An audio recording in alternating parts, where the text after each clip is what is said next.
Dr. Jones. Again, we see there is nothing you can possess which I cannot take away. And you thought I'd given up.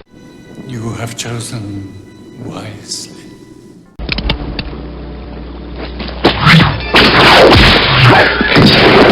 You're listening to 91 Reasons, a journey into the twisted landscape of pop culture. Keep your hands and arms inside the podcast at all times. And now, the voice, Jeff Tucker.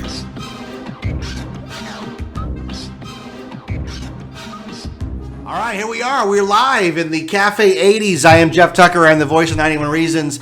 I have, normally I do like a long-winded preamble, but I've got people sitting here, so we'll just make the preamble an organic part of the show. I have guests. Introduce yourself. Hi, I'm Gabriel from Park Fanatic Podcast. And for better or worse, I'm Rick West from TPA. Rick West from everywhere. From everywhere. From every orifice of your collection. What is worse? Rick West. I don't know. So what? Here's what you got to do: the plugs at the beginning. Yes. Because if you do them at the end, people just turn the thing off. Yeah. So plug away. Okay. So you can find Park Fanatic Podcast on iTunes, Stitcher, TuneIn Radio, all that stuff. We're all over Facebook, Instagram, Vine. How do you have time for Periscope. all that? I don't. And then we continue on all the other social media platforms. You can find us everywhere at Park Fanatic. We're just all over the place. And what is Park Fanatic? Park Fanatic is a theme park, amusement park podcast where we just like to be two normal guys doing like a normal take and opinion on theme parks and what we like. And we cover everything under the sun from Knott's Berry Farm, Disneyland, Six Flags. And if we said in the first episode, if there's a cool golf course, we'll talk about the mini golf course. Things like that. So it's a fun, silly atmosphere for our show. Now, I just listened to an episode today.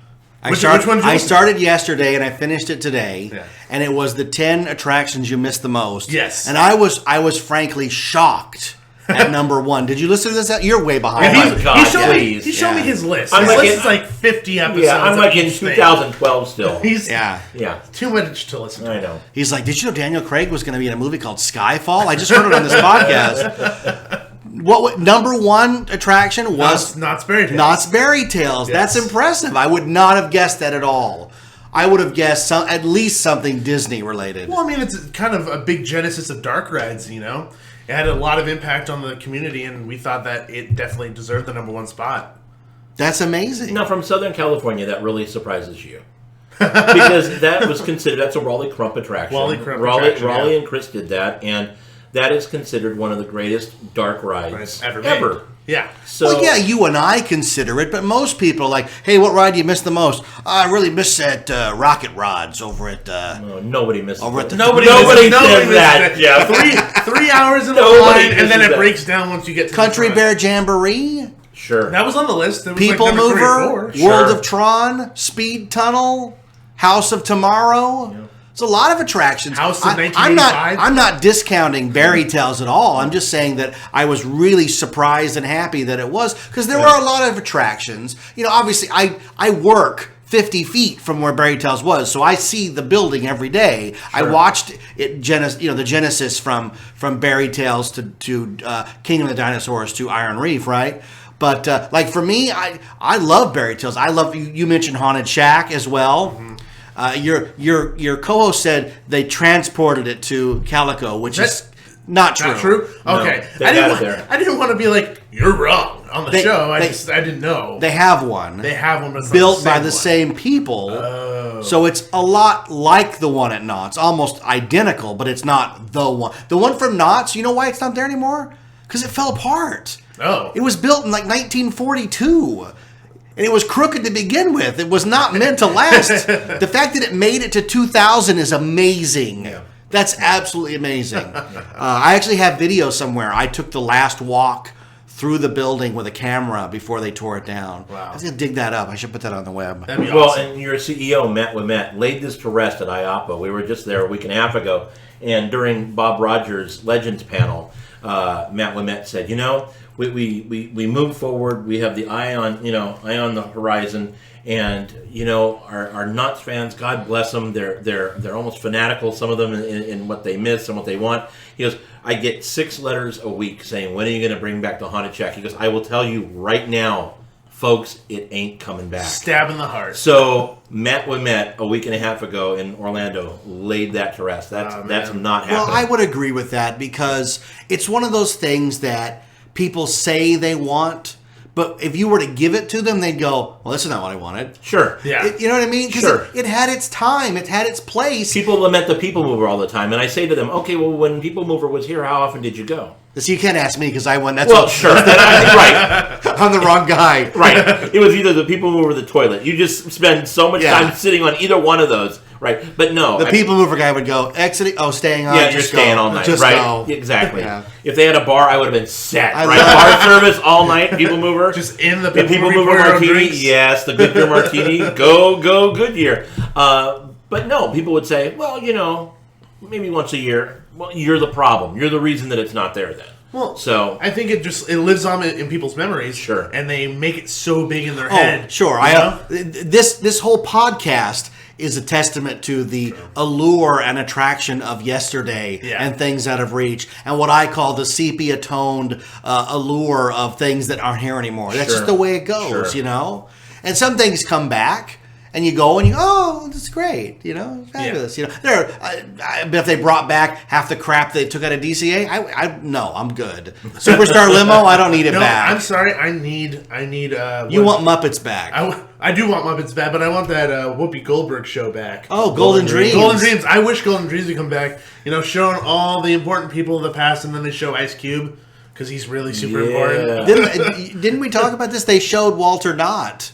First week. Yeah, and then he got yanked. They got the hook off the stage. Somebody was like, oh, God, wrong Walter. See, someone put the wrong Walt in the show. You put the wrong Walt in there. Put the wrong Walt. Jesus. Look, we got to take Walter Knott out. Who can we get in there? How about the guy that made the Homies? Get him in there. Perfect. He's from California. But yeah, I see you're laughing. But I actually... The thing is, I saw that every time I went to the park, but that's not like last resort. There was nothing else to do. Yeah.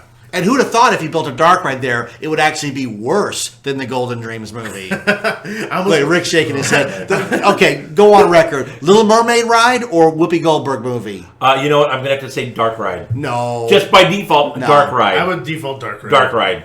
But not that one. It's a ride. It's terrible. You know what? To me, Mermaid... It's terrible. Mermaid is not as... Okay, so Mermaid is not as good as the animatic that we saw on the Little Mermaid. Well, of course it isn't. Right? But they didn't build that ride. Right, of course. So everybody was like, well... You have to review the ride you got, not the ride you wanted. You know what? It's better than many Avengers Winnie the Pooh. I think it's better. Oh, yeah, and I'll give you that. Yeah, that's not saying much. I think it is what it is. I mean, it was never intended to be an e-ticket. No, of course not. It wasn't. And I think a lot of people were like, well, it was the never problem I have be, with it is that it's a dark ride. It doesn't, other than the digital effect of going underwater, there's nothing the rest of the ride that makes you go, wow, look at that. I mean, the I'm final... geeky, so like Ursula does. Like, I look at that animatronic. Well, that's okay. That's really amazing. Then there's also the issue of technically, cutting out the whole last half of the movie, except for the ending where they're married. Ursula just is like, oh, I'm going to get you guys, and then she's dying. Well, what I can't figure out is that you're talking about the final scene of the ride. It's so weird to me because it looks like you're looking at like a fish tank. It's a big rectangle with like King Triton in it, and there's them, and it's like it looks so sterile. The and ending so, is really awkward. Yeah. It took me a while to put my thumb on it, and what I feel about it is what makes an attraction believable, right? Is when immersive. No, I'm not using that word. Is when you're in it, right? At the end of Mermaid, you're watching the last scene. You're not in it. You're watching it, and if you look to the left, you can see people getting off the ride. So you're not in the moment. It's like if you were to go by the Haunted Mansion, the cemetery scene at the end, and not go through it, but around it from the outside and looking at it. That's kind of what they did with Mermaid, and I don't agree with that. I think that's a really awkward ending, frankly. Yeah. So. Well, here's the thing. With those kinds of dark rides, you're dealing with stories that everybody knows. Yes. So you could do something different with it, and the audience would go along with you. That was the genius of the Tony Baxter designed one off of the DVD where you went above the water, below the water, and around in the nest. So like, oh, we're going to both worlds, and it's pretty cool. This one was just, hey, remember the movie? Here's that scene you like. Yeah, it's a book. Yeah. It's a book. Book review. report ride. Book report ride. Yeah. I don't know how we got on that. That's not what we're here to talk about. I think, Tony yeah, Baxter. while we're sitting here talking about it, I'm thinking there is no freaking segue here at all.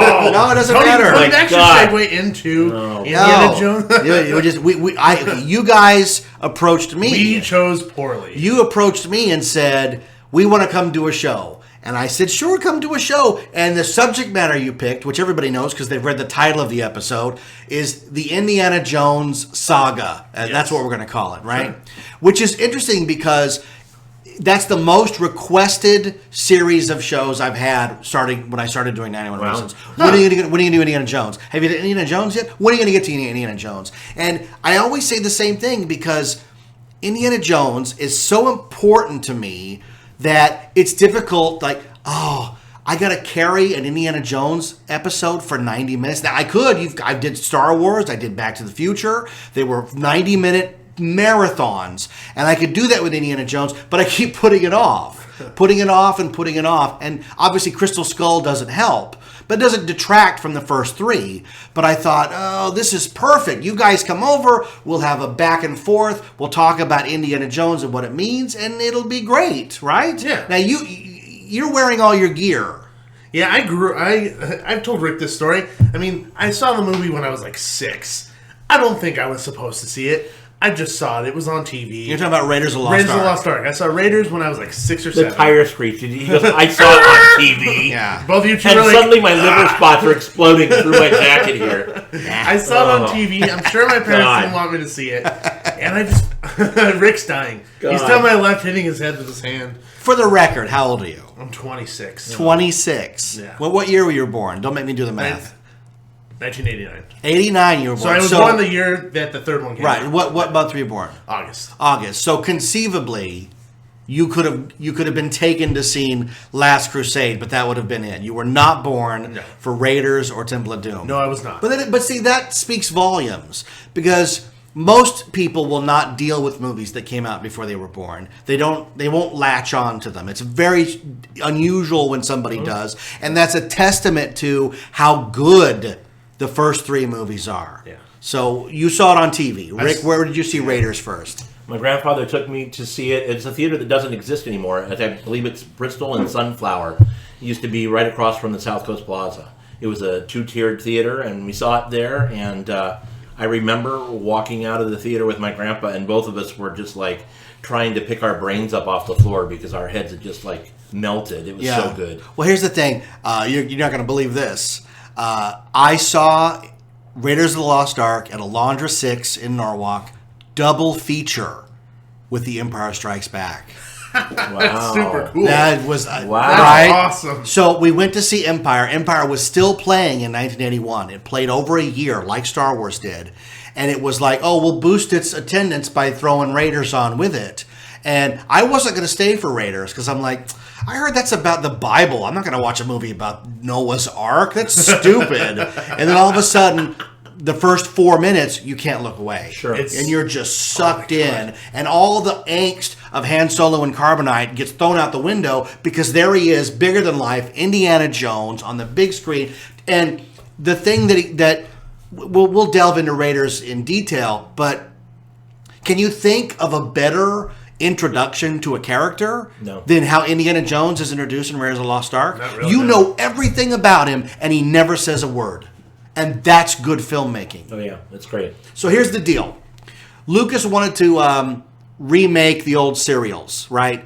This is before Star Wars was put into motion, right? These are like the old Perils of Pauline. And Right. Yeah. Okay.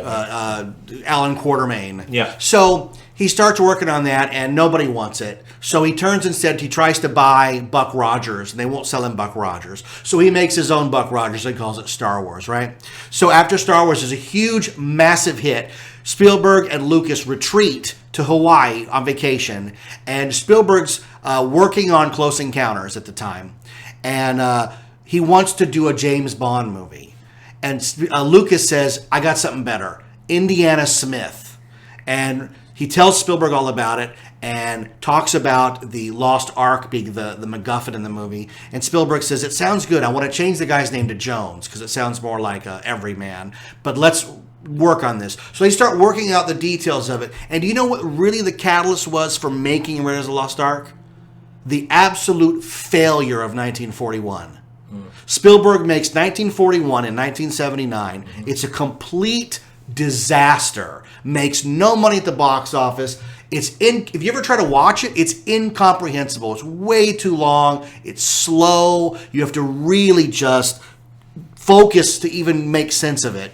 And that's saying a lot because it's written by Robert Zemeckis and Bob Gale. Oh. So they go to Paramount. They get a 5-picture deal for Indiana Jones movies. And Spielberg says, I got to bring this movie in under budget and on time to prove that I'm still an economical filmmaker, or Spielberg's out. It doesn't matter how much your movie makes. If you lose the reins of your films more than once, you're out. You're in movie jail. So he brings Raiders in. Raiders cost nothing. Maybe, 12 mil or something. Really low budget. They bring it in on time, under budget, and the rest is history, right? Yeah. Who was the original choice? Tom Selleck. Tom Selleck. That would have been... I'm trying to picture it. I don't mind it. But you can't replace Harrison Ford. You can't undo Harrison Ford. You can't undo it. But if that's who we've been given, I think the film still would have been a massive hit. Yeah. Because of the story, the look, how it, just the way it feels. But we can thank CBS for not letting him out of his Magnum PI contract to let him do it. You can watch those extra features with the auditions. That's right. Kind of get an idea of what he would have been. And what's interesting is that Lucas just didn't want to work with Ford again. He'd worked with him on American Graffiti, didn't want him on Star Wars. There he is in Star Wars, and here he is again, third time in a trilogy. They know they're gonna make more than one of these. They signed him for 2 or 3 at the time, and it's just weird how he's so resistant to the one guy that's making him all this money, Harrison Ford, arguably the most successful motion picture actor of all time. Yeah, absolutely. Mm-hmm. Yeah. So Raiders is brought in under budget, on time, and it's. Give us your thoughts on Raiders of the Lost Ark. As a kid, to give you the idea of the impact it had on my life, I had my mom sing the music as I ran around my backyard with that hat. It was just a ball cap that I imagined was the fedora. That's the impact it had on my life. And this is the 90s you're talking about. This is the 90s, and kids my age are like, who's Indiana Jones? Yeah, they're watching Jurassic Park and Waterworld. And I'm thinking about no, they're not watching Waterworld. Not Waterworld. Some of us did. Waterworld. Some of us did. One of you did. I'm the mariner. I used to swim around in my bathtub while my wife hummed the theme to Waterworld. The theme to Waterworld's pretty awesome, though. It's really good. But no, the impact of Indiana Jones in my life was ridiculous, and the saying that I was an Indiana Jones fanatic, and I bring that back, part fanatic, Indiana Jones fanatic, is an understatement. It really is. The interesting thing with you is that you reaped all the benefits of the Indiana Jones success without having to wait for it. Yeah. You're born and there's 3 movies. There's 3 movies there, and then I can watch them as many times as I want. So I used to fall asleep to it. So you watched it on TV. Yeah. Was it edited? What I'm asking is, was there ever a time where you put in a VHS or a DVD and were like, oh my God, there's more to this movie? Because that happened to me a lot in the 80s with movies. I would tape them off TV and discover there's an R-rated version. Oh my God. For me, I honestly, to be 100% honest, can't remember. I just always remember it being the movie. I don't remember there being bits and pieces taken out of the TV version or not. I'm assuming they took out like some portions. I'm sure they did. But yeah. I mean, when you watch the movie, it's really not that bad compared to things that they have now. Oh yeah. So I don't think they would take out that much. Once Walking Dead's been on television, you can do just about anything. They can play everything on Raiders. Raiders, Rick?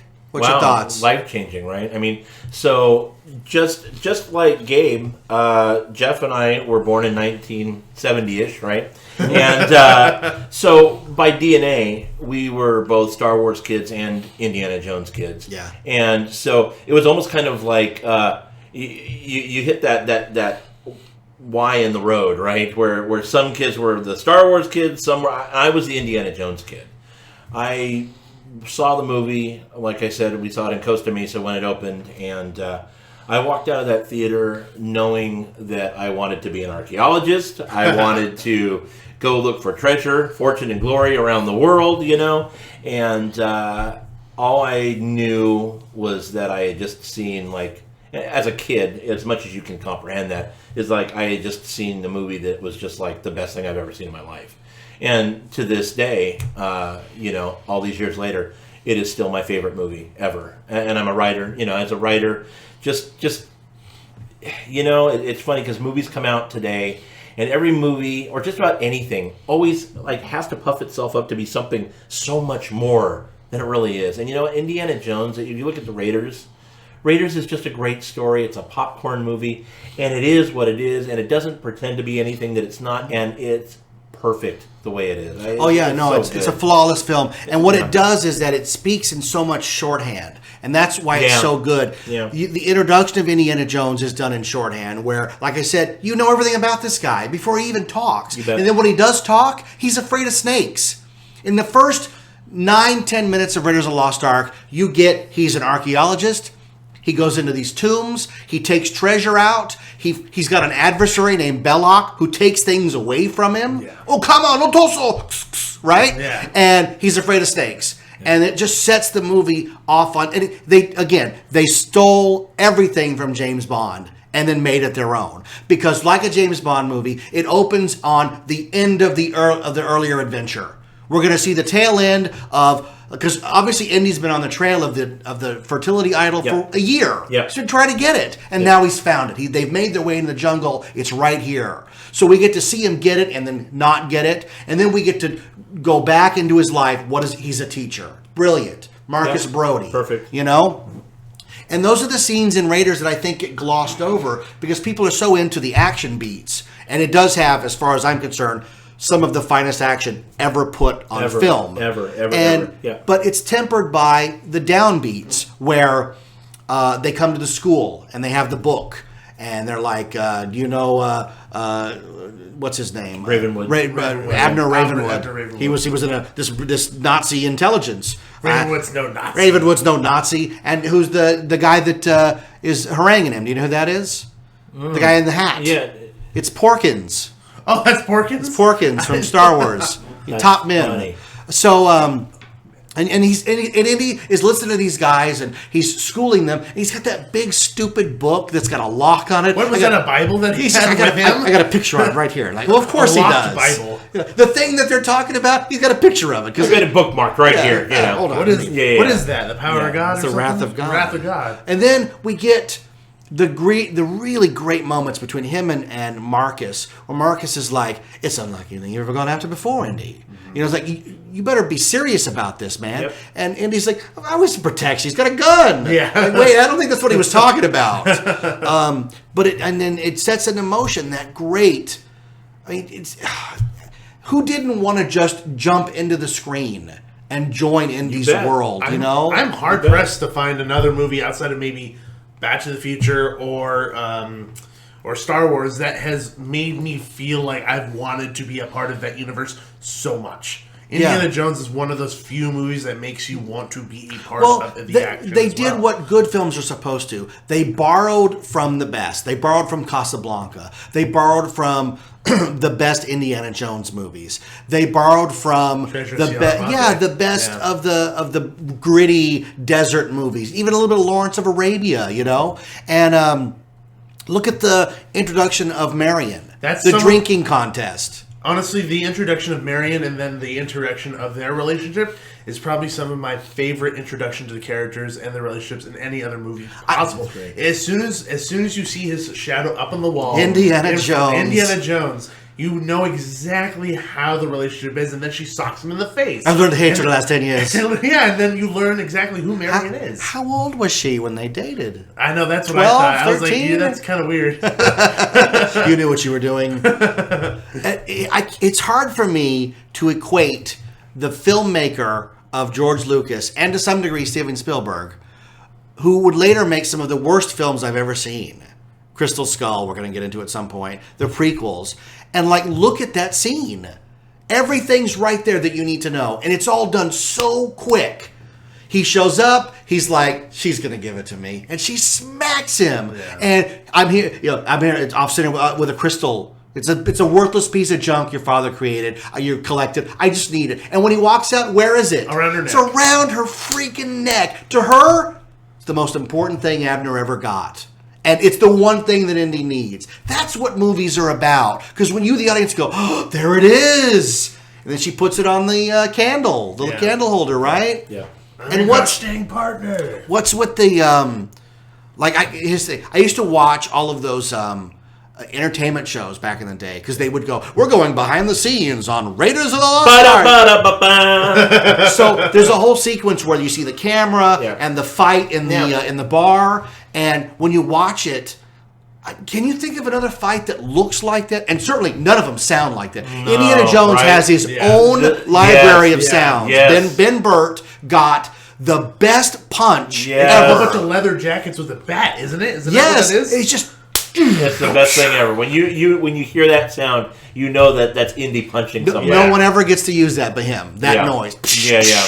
You know, it's That's so. great. Oh, yeah. It's so. It triggers. It just triggers, Totally. right? Yeah, and absolutely. here's the thing about the fight in the bar is that it's all choreographed so well. Mm-hmm. You know, with the fire going onto the curtains, and they're fighting here, and they're fighting here, and he goes, whiskey. I mean, I love all of it. Shoot them.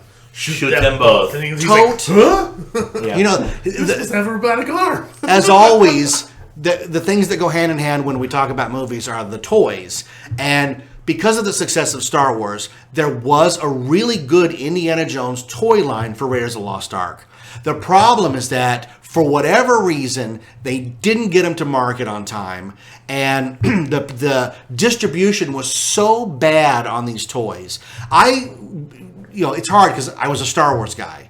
And in 81, there's all the Star Wars toys and the Empire Strikes Back toys. So I've got the AT-AT, the Falcon, the Imperial Attack Base, the Death Star, and I'm like, I want these ones too, Mom. And so, I got the Well of the Souls, I got the Streets of Cairo, and I got the Tanis Map Room. Because those are the only toys you could get. The action figures, now they had Indiana Jones, Marion, Cairo Swordsman, German Mechanic, Indiana Jones as a Nazi in the little greed, and Tote.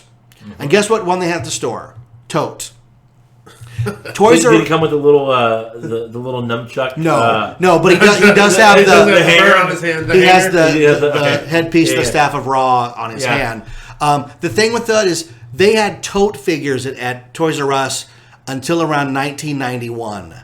They were 25 cents at the very end. I mean, now I wish I could have just bought the whole. Toad is a pretty cool character, though. But not a good toy. Not a good when toy. you're looking for the hero. Yeah. So I never saw an Indiana Jones Raiders of the Lost Ark figure. What they did was they took the Butch Cassidy and the Sundance line and morphed it into Indiana Jones. Because the Star Wars figures are just posable. Indiana Jones had quick draw action. So you could flick the whip or click his gun out. Yep. And those were all taken directly from Butch Cassidy and Sundance, the early years. No one even knows about that. But they had a whole toy line. Indy's Horse came from that line. The Butch Cassidy had a cantina, which was the Star Wars cantina redressed.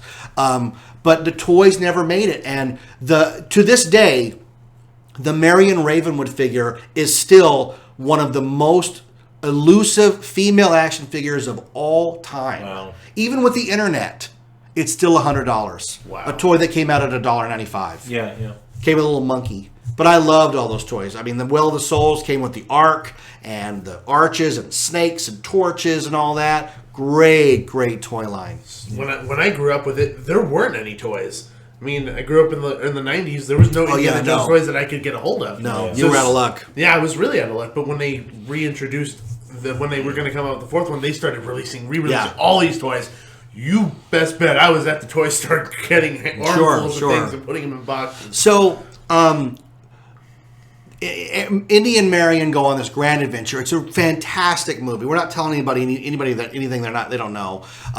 The magic of Blu-ray, you could freeze frame shots, like when Marion is put into the truck in the basket. You can see the big log that shoots out of the bottom of the truck to knock it over. You know, some of it's real wonky. It doesn't matter. Doesn't detract. You know what's great about the Blu-ray? You were asking Gabe, like, if he had turned on the TV or put in the disc and seen something that he hadn't seen on TV. Yeah. I'll tell you, with the Blu-ray, once they remastered and really cleaned up Raiders, when they put that out on Blu-ray, my mind was blown because it was so clear, and there was colors. Like in the temple at the very beginning, you could see green moss on the wall, almost to the point where you can tell that it's a set. It's that clean. Well, it's not. It was never meant to be seen. Right, that clear. exactly. So, but my response is, I saw stuff that I had never seen when I put that disc in. They erased the reflection of the cobra. Sure, from the Well everything of the Soul. is so I like clean. seeing that though, which is sad. But they left in the bouncing rock.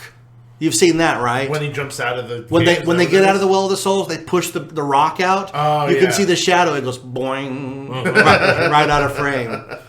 But no, I think Raiders is flawless. I love everything about. I love the introduction of Sala. Yep. You know, I love when he comes. My friends, I'm so pleased you're not dead. You know, bad dates. How many? I mean, Raiders gives you all those lines that you can just use in your daily life. I mean, you're a nut about the film. What you? Some of the lines that stick out of my head, and I feel like this particular line is one that nobody ever talks about, but it's when the monkey jumps off of Marion's shoulder, and she's like, "Hey, where are you going?" And Indy's like trying to hand her the date. He's like, "Come on, come on, come on." She goes, "What's this?" He goes, "It's a date."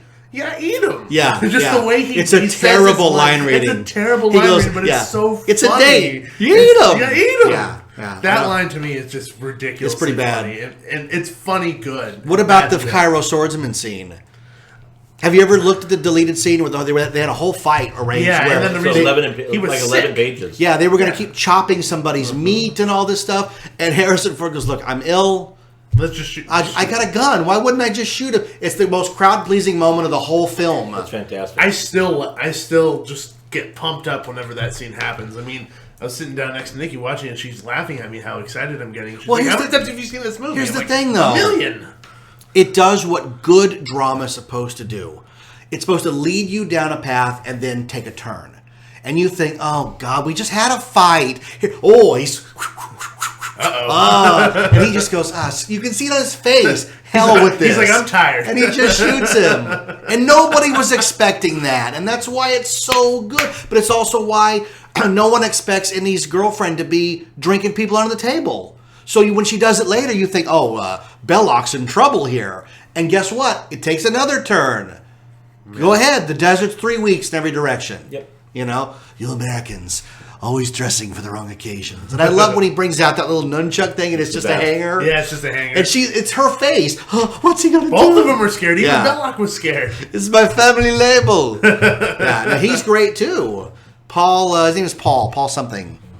You know where he turned up? He's in Power Rangers Mighty Morphin Power Rangers. He's Ivan Ooze. He's Ivan Ooze. He's Ivan Ooze. He was also in Hot Fuzz. He was the priest in Hot Fuzz. Yeah, see, I'm not a fan of that movie. I know people swear by it. I like that movie a lot. I thought it was too long. Oh, really? Yeah. It's a bit long. I just it don't definitely like, is a bit long. Comedy should be 90 minutes, and that's it. If you got a 2.5-hour comedy, it's not funny anymore. But yeah, no, I love Katanga. Do you know who Katanga is? Yeah, the guy who's on the ship. Yeah, I love him, you know. I love... I killed him. That's right. He goes, I killed him. Believe the girl. She'll bring a fine price. Bring a fine price. And then the Nazis like, we'll take what we want. And then decide whether or not to blow your ship from the water. You know, oh yeah. And then There's so many good lines. Oh yeah, and Raiders So is many. every one of them's a classic. It just rolls off your tongue like that. It's not the age, it's the mileage. That's right? my favorite line of the whole Yeah, movie. Yeah. And it culminates with her smacking him in the head with the mirror. And he screams That's so the best. loud. Did you say something? Yeah. Well, where doesn't it hurt? Here. Here, and he goes, Here. That's a great scene. Here? Yeah. That's really It's that's a great. it's That's a a really, great really good scene. scene. It's a sexy scene, but it's Yep. funny. It's in their character. It's not forced. It's not forced, and she's Yeah. not like real loving until she like, maybe this will work. Yeah, maybe this will work. You know, oh, it's such a great shot. But let's talk about the desert convoy chase. Oh, the best. In my opinion, The best chase the ever. finest chase ever put You on bet. film. Yeah. And I have reasons for it because you're always aware of the geography, where the cars are, what's at stake, and what needs to happen in order for the good guy to prevail. Yep. A lot of movies don't give you that. Michael Bay, blah, I don't know what I'm looking at. The only one to me that comes close is the surfboard car chase and Lethal Weapon 2. Richard Donner directed. It has a lot of the same beats, but it's nowhere. This is the gold standard of chases. He's on the side of the truck. He's on the front of the truck. He's being dragged by the truck. He's back in the truck. He's all And it over the ends in place. that beautiful shot of the truck pulling in, and they're just All the pieces come in, and nobody knows where it went. Yeah. Oh, it's brilliant. And what also makes that brilliant is, and we'd be remiss not to bring this up at this point, is John Williams' music. Yeah. Right? Oh man, The truck chase, the music with that. It wouldn't be the same without it. It really wouldn't. Yeah, it's so good. I think half the reason why it sticks in our minds so much is because of the music and those certain beats that happen in it and the music that goes along with it. Sure. Man. Wow. Yeah, I have this. It's not popular opinion. I think it's better than the Star Wars theme. I think the Indiana Jones theme is John Williams' I'll go finest with that. work. I'll go with that. Finest work. I'm the Indiana Jones kid. I'll go with that. I may be wearing the Indiana Jones hat, but I do agree with you right now. I mean, it's interesting how it even came about when John Williams brought Steven Spielberg that music. It was two separate pieces. He said, "Okay, but we have this one, and dun dun dun dun," and then he had the other one was like, and Spielberg was just like, "Why don't we just put them together?" Oh, it's brilliant. And magic was made. Magic was made. Fantastic movie. And this chase scene that you were just talking about, I don't think it would be as satisfying to see the Nazi get ran over and then Indy put the truck into gear and then ram into the back of the car without that music there. Yeah, well, it's also you rarely see the good guy get the thing and then still like, no, you guys are dead. Screw you. You're done. I'm not running you off the road. Yeah. You know, truck. What truck? They're taking it away in a truck, Indy. It's brilliant. Yeah. Brilliant. You bet. I love when he goes, you would use a bulldozer to find the China Cup. It's all good. You're about to become a permanent resident. Oh, yeah. And he goes, ha, ha, ha, son of a... I love it all. Yeah. I love every line. All the stuff explodes after that big scene with the airplane. He just goes... Jones. Yeah, he just knows. He just knows. Yeah. It was him. And what about the flying wing scene? Another one. We know the geography. We know what's at stake. Marion's in the thing. She makes it worse. They're knocking the fuel with the wing. It's so well done. So good. Who's the guy in the plane? Frank Marshall. One of the producers. And who's the guy? Hey, come here. The German mechanic. I don't know that guy. That's Pat Roach. Oh, Pat! I couldn't remember his name. Pat Roach. He's in all the movies. He's the thuggy that fights him on the rock crusher. Yeah. And then he's the guy chasing. He's chasing after the blimp in the third one, but they cut his fight scene out. Yeah. He's also General Kyle in Willow. Not that anybody cares about Willow. I do a little bit, just a little bit. Oh, jeez. It's in his W's right next to Waterworld. Yeah. So. What about the scene where they finally get the Ark to the island and they're taking it up to have the ceremony, which is ridiculous on its face because it's just for Belloc's sake. Do we really have to have this Jewish ceremony? I'm uncomfortable at the aspect of this. And they're like, "You want to open it up in front of your Fuhrer? Yeah. Maybe he's you want to do it Maybe now? You won't even have it." So, in retrospect, maybe they should have. Yeah. Then Hitler would have blown up, right? Now, that's the story. Really saved the day. So the canyon that they're taking the Ark down is the same canyon that R2-D2 gets shot by the Jawas. It's called Star Wars Canyon, and it has one of my favorite. We keep saying this. One of my favorite moments in the whole film. Do you know what I'm talking about? The fly. The fly goes in his mouth. He's going to give mercenaries a bad name, and that fly vanishes. Yeah, I don't know where it goes. He eats it. How do you do that? It's the other white meat. How do you leave that in the movie? It's awesome. It was probably just the best line. They're like, just leave it. It's in there, right? Yeah, it's in there. No, it totally does. Yeah. Totally is in there. And the thing about it is that it's just such a good thing where he goes, "I'll blow it up, Mary, Belloc, Renee. I'll blow it. Go ahead, blow it back to God." He goes, "This is a device for talking to God. You want to see it open as well as I do." And at that moment, they're like, and he's not going to blow it up. Yeah. I only want the girl. Well, sure you do. Yeah. But you want to see what's in the Ark. Who wouldn't? It's right here. We're going to open it and unleash whatever's inside. Oh man! And we're going to go back real quick. Yeah. Are we going to talk about the scene where after Marion supposedly dies? Yes. And then Belloc is in the hookah That's bar smoking. One of my favorite moments in the movie. It's pretty great. And you see this watch. $10 from any vendor in the street, but I take it, I bury it in the sand. For 1,000 years, it becomes priceless like the Ark. You and I, we're not so different. It's like, now you're getting nasty. Now you're getting nasty. just the interaction between those two characters is just so good. And he's like, "You want to talk to God? Let's go talk to him." Well, you know why it's so good? Because again, they're borrowing from the best. Because every James Bond movie has a moment where James Bond sits across from the bad guy and they have a conversation. And they do a lot of double entendres about killing each other, and then something happens and they have to split up. And the movie would be empty if they didn't have Belloc and Indiana Jones sit down. And see, the thing is that they do it when Indy's at his lowest. He doesn't care at this point because he thinks Marion's dead. Yep. So if they all die, fine with care. him. Yeah. Fine with him, You know that George Lucas directed one scene of Raiders of the Lost Ark. Which scene was it? The bad one. He spent all day getting that monkey to salute Hitler. Second unit. Right? That's fantastic. Okay, so Now, wasn't, and God, I don't know the name, but wasn't the guy, okay, so the monkey obviously didn't go, right? Yeah. It's, I believe, and is it the Apu guy? we can look Abu? yes, right? Yeah. It's the same guy that did all the vocals for Abu in Aladdin. I would totally believe it. I mean, Yeah. it sounds like the same noise. Yeah, totally. Does he do So how's your career going? Mystic Mansion? Albert, I don't know. It's the same noise. There's got to be a monkey guy. It's like, you got to look up like monkey guy on Monkey Internet guy Movie on Database. IMDb. You're right, yeah. Internet Movie Monkey Database. guy. All I'm going to get is guy. Andy Serkis. Yeah, right. Caesar. Okay, so they open the Ark, one of the greatest finales in cinema history. Yeah.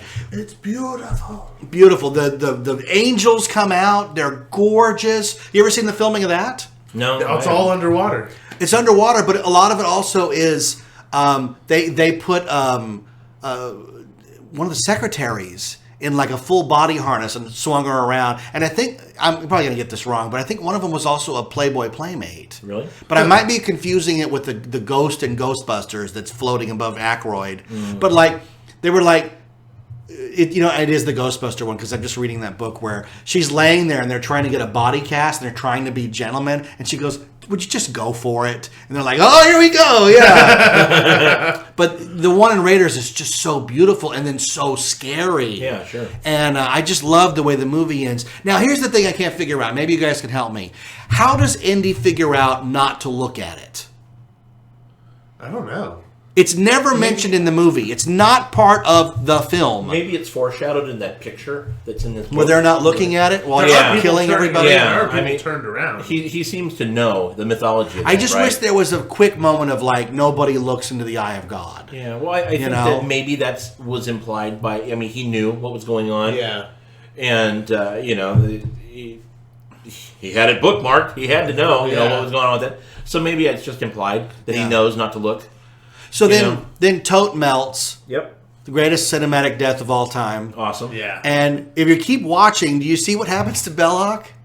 Was His that- head He explodes. explodes, Yeah. He explodes. in a PG movie. They had to awesome. cover it with the flames. Originally, it was just going to be his head exploding, and the censors were like, "Hell no, you can't do that." It was awesome. It's and like then they had to cover that it and with the fire. scanners. Yeah. Right, yeah. Right? Heads up popping, baby. I just love when is it Toad or the other guy that reaches in and just like starts laughing at him, like you all this for a box of sand. Tote walks away laughing. Yeah. Yeah. What was Dietrich? He goes in and holds it, and Toad starts laughing at him. And Belloc just can't believe it. He's mad. Yeah. And then suddenly it all comes up and the cameras turn off. and It's beautiful. It's God saying, you can't mess with me. It's God going, wait a minute.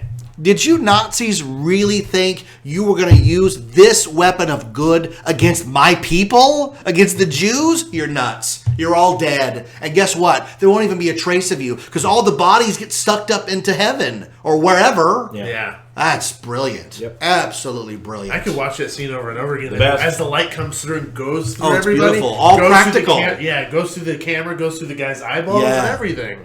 It's beautiful. It's just gorgeous to look at. Although it's kind of violent, it's still really pretty. But it's okay. They're Nazis. Whatever happens to them is on them. I don't feel bad. But here's the thing, and why it's so good. And even if you don't recognize it on the surface, your subconscious knows it. The reason the Raiders of the Lost Ark works so well is that the bad guys are ultimately undone by the very thing they were going for. If they had just left things alone, they'd all have lived. Instead, they screwed with God, and God showed them up. And that's what good drama does. If the bad guy is not dispatched by the very thing he was trying to pervert, then your story hasn't really circled up. The emperor is thrown into the pit by Vader, the one guy he screwed with. If he hadn't screwed with Vader, he'd still be alive. That's what good drama. That's why a lot of movies go awry, because they have some sort of action sequence at the end that has no bearing towards the... Look at Con Air. Con Air's about an airplane. Do you know how Cyrus the Virus gets killed? Some sort of metal mashing machine at a construction site. Has nothing to do with the rest of the movie. And that's, Raiders is encapsulated in a flawless, perfect cinematic experience. Never to be replicated. And we know that for a fact. Yeah. We know that for a fact, because this is the movie that launched 1,000 clones in the cinema, right? Oh, hold on a second. I got to pause for a second. All right, we're back. Sorry. Pause for a second there. This is the digital age. Everybody's got a phone and beings. And even, this is what happens. Normally, I block out all the time, and I don't have any worries. But, life intercedes. So Raiders comes out, massive hit. It seems as if Lucas and Spielberg are unstoppable. The two greatest voices in cinema at the time band together and make something that, even though it's a complete regurgitation of movies we've already seen, feels completely new and original. And then they decided to make a sequel.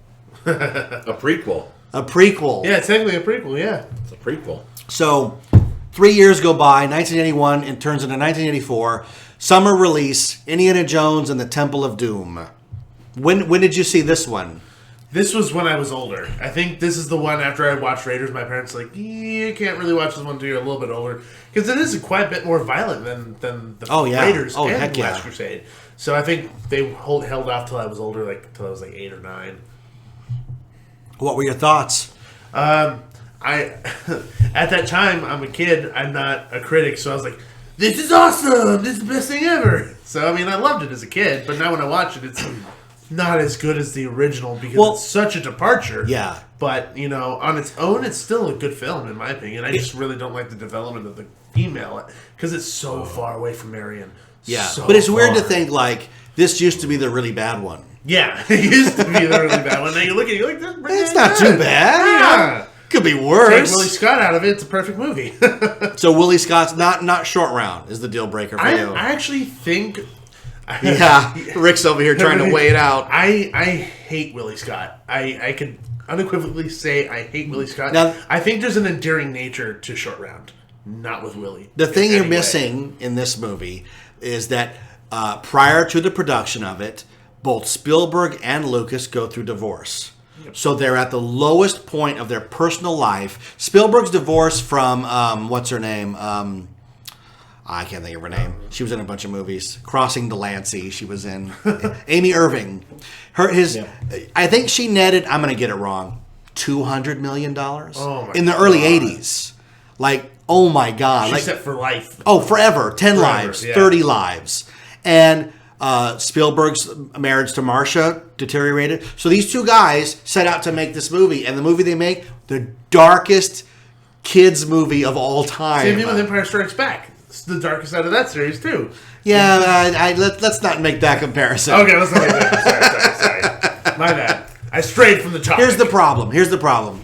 They hired in Willard Huyck and Gloria Katz to write it. And anytime Lucas brings in Willard Huyck and Gloria Katz, you're in trouble. They wrote More American Graffiti. They wrote Temple of Doom. They wrote Howard the Duck. 3 in a row. Don't you go to jail for 3 strikes? You lose your movie. Yeah, you go to movie jail. Yeah, you go to movie jail. They're done after that. He directed Howard the Duck. Willard Huyck. Boy. That was supposed to be his... He's arrived. Yeah, sure. Where'd you arrive to? Turkeyville.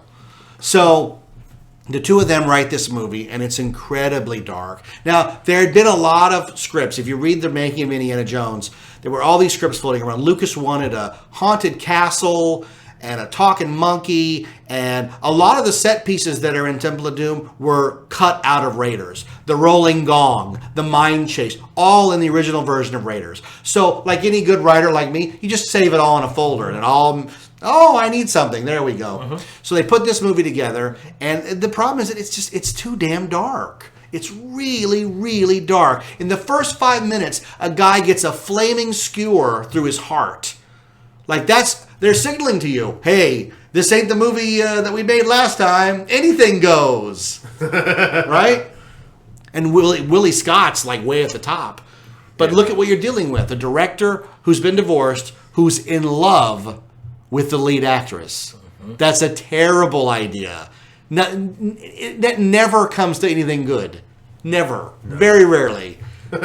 Very rarely. And what you get is her hamming it up the whole movie. It's painful. Yeah, it is painful. I saw it when I was a kid. I actually skipped school. I skipped school, and once again, I went with my grandfather. We went this time to the Central City Mall in San Bernardino. It's now the Carousel Mall, I think. And we saw it there.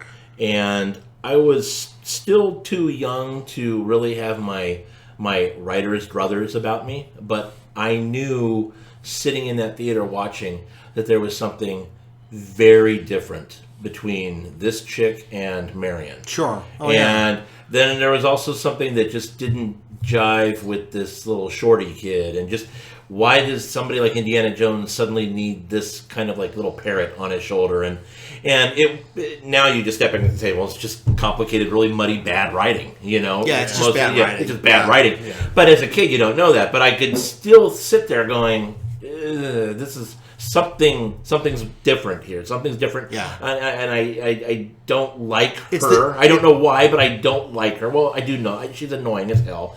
But other than that, I don't like her. And I don't like this little short round kid. And so... But you call him Dr. Jones, dog. Oh, God.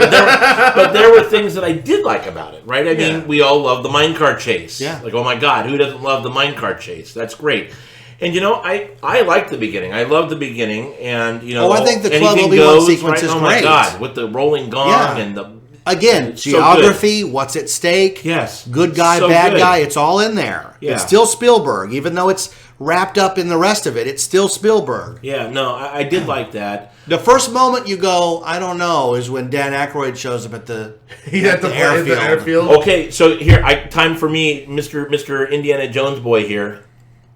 I didn't realize that was Dan Aykroyd until this year. Watching get out of here. I swear to God. Really? And we were watching, Johanna and I were watching, and I was like, that looks like Dan Aykroyd.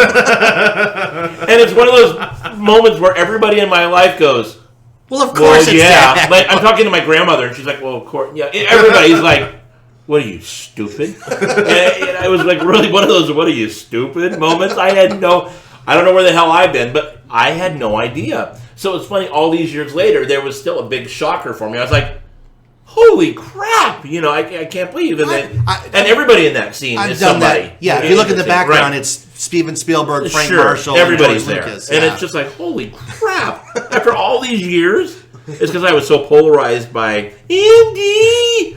I couldn't see anything else except Willie Scott complaining about everything. So that was the shocker this year. Nurhachi. Nurhachi. The ashes of Nurhachi. Boy, this Nurhachi must be a small guy. Oh God, it's brilliant, You knew right? there was an issue. Wow. Brilliant writing. You knew there was an issue as soon as she's like, you put 2 holes in my dress. That's what Paris. They paid her to do, and she's doing it as her best of her ability. To me, the movie is totally like, I say Dan Aykroyd, but I'm just joking.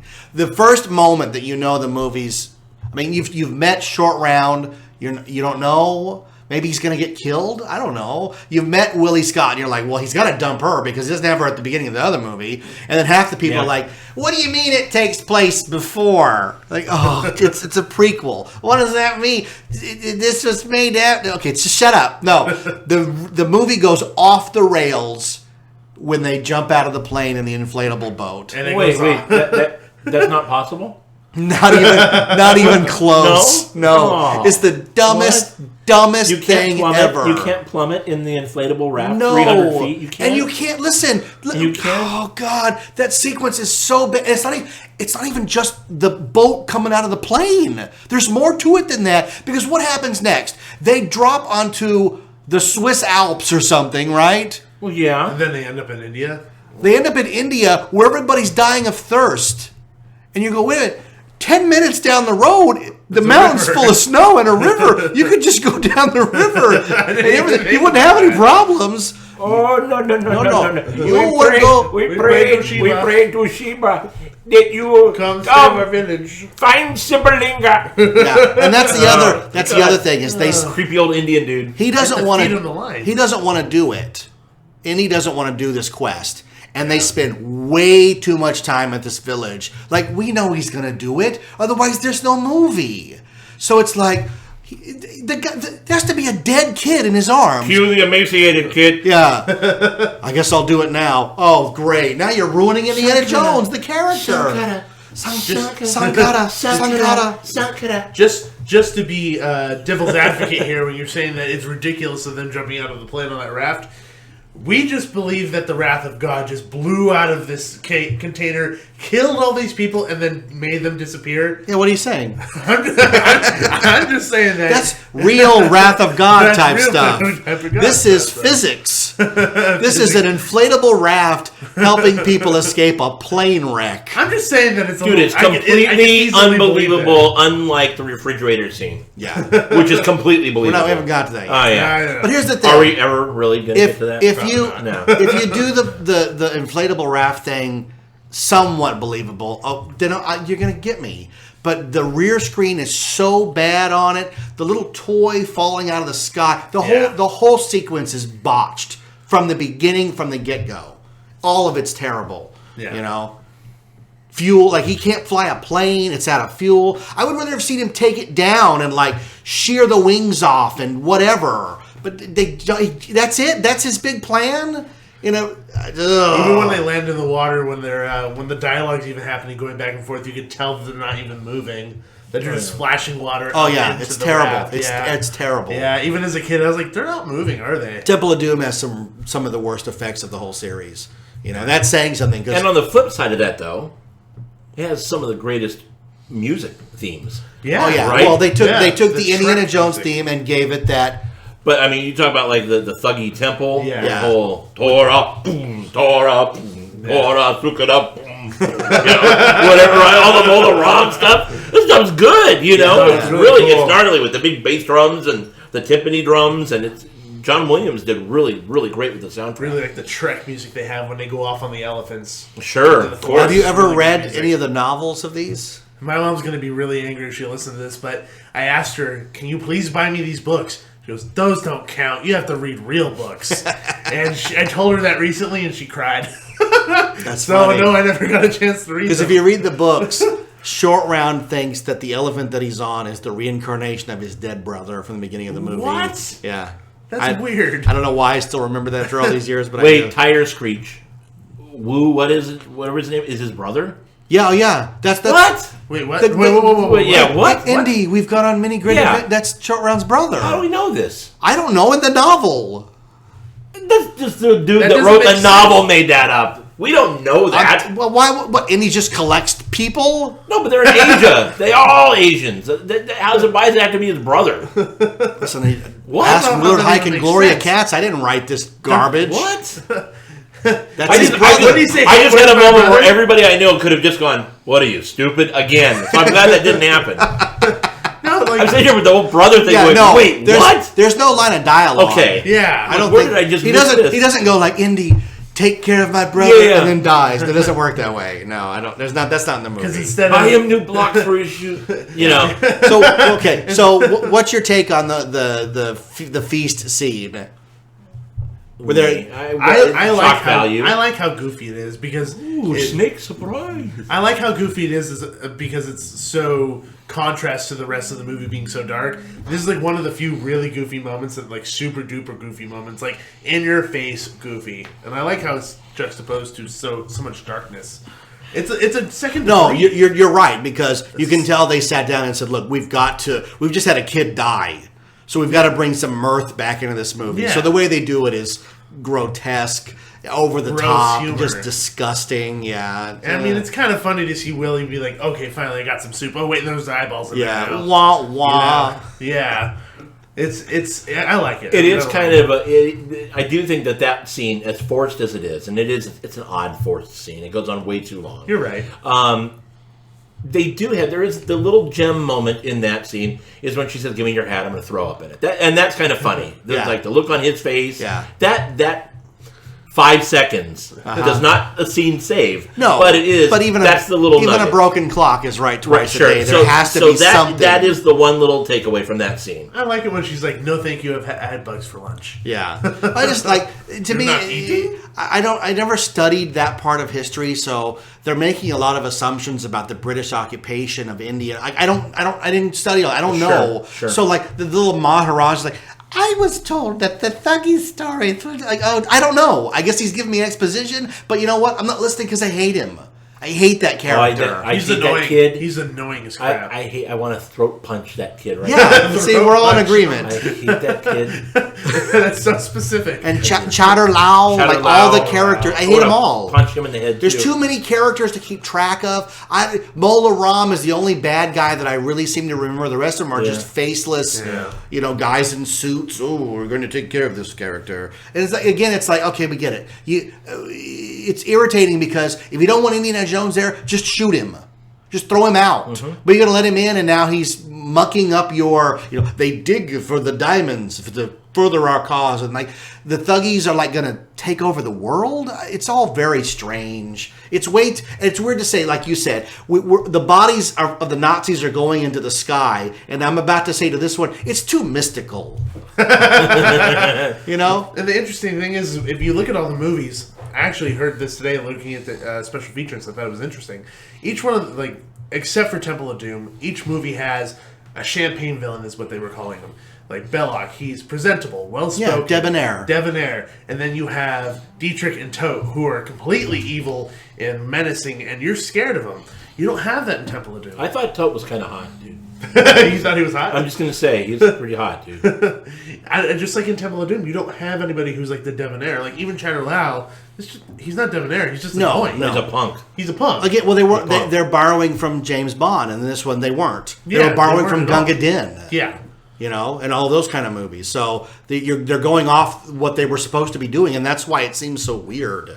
And that's why when we get to Last Crusade, it's essentially a remake of the first movie with instead of Marion, a much better character. Yeah. But we'll get to that. But it's most famous, obviously, for the mine-car scene, which is brilliant, using model work and a 35 millimeter camera to shoot it. Roller coaster. Oh, brilliant, man. Love Still it. holds up. Water.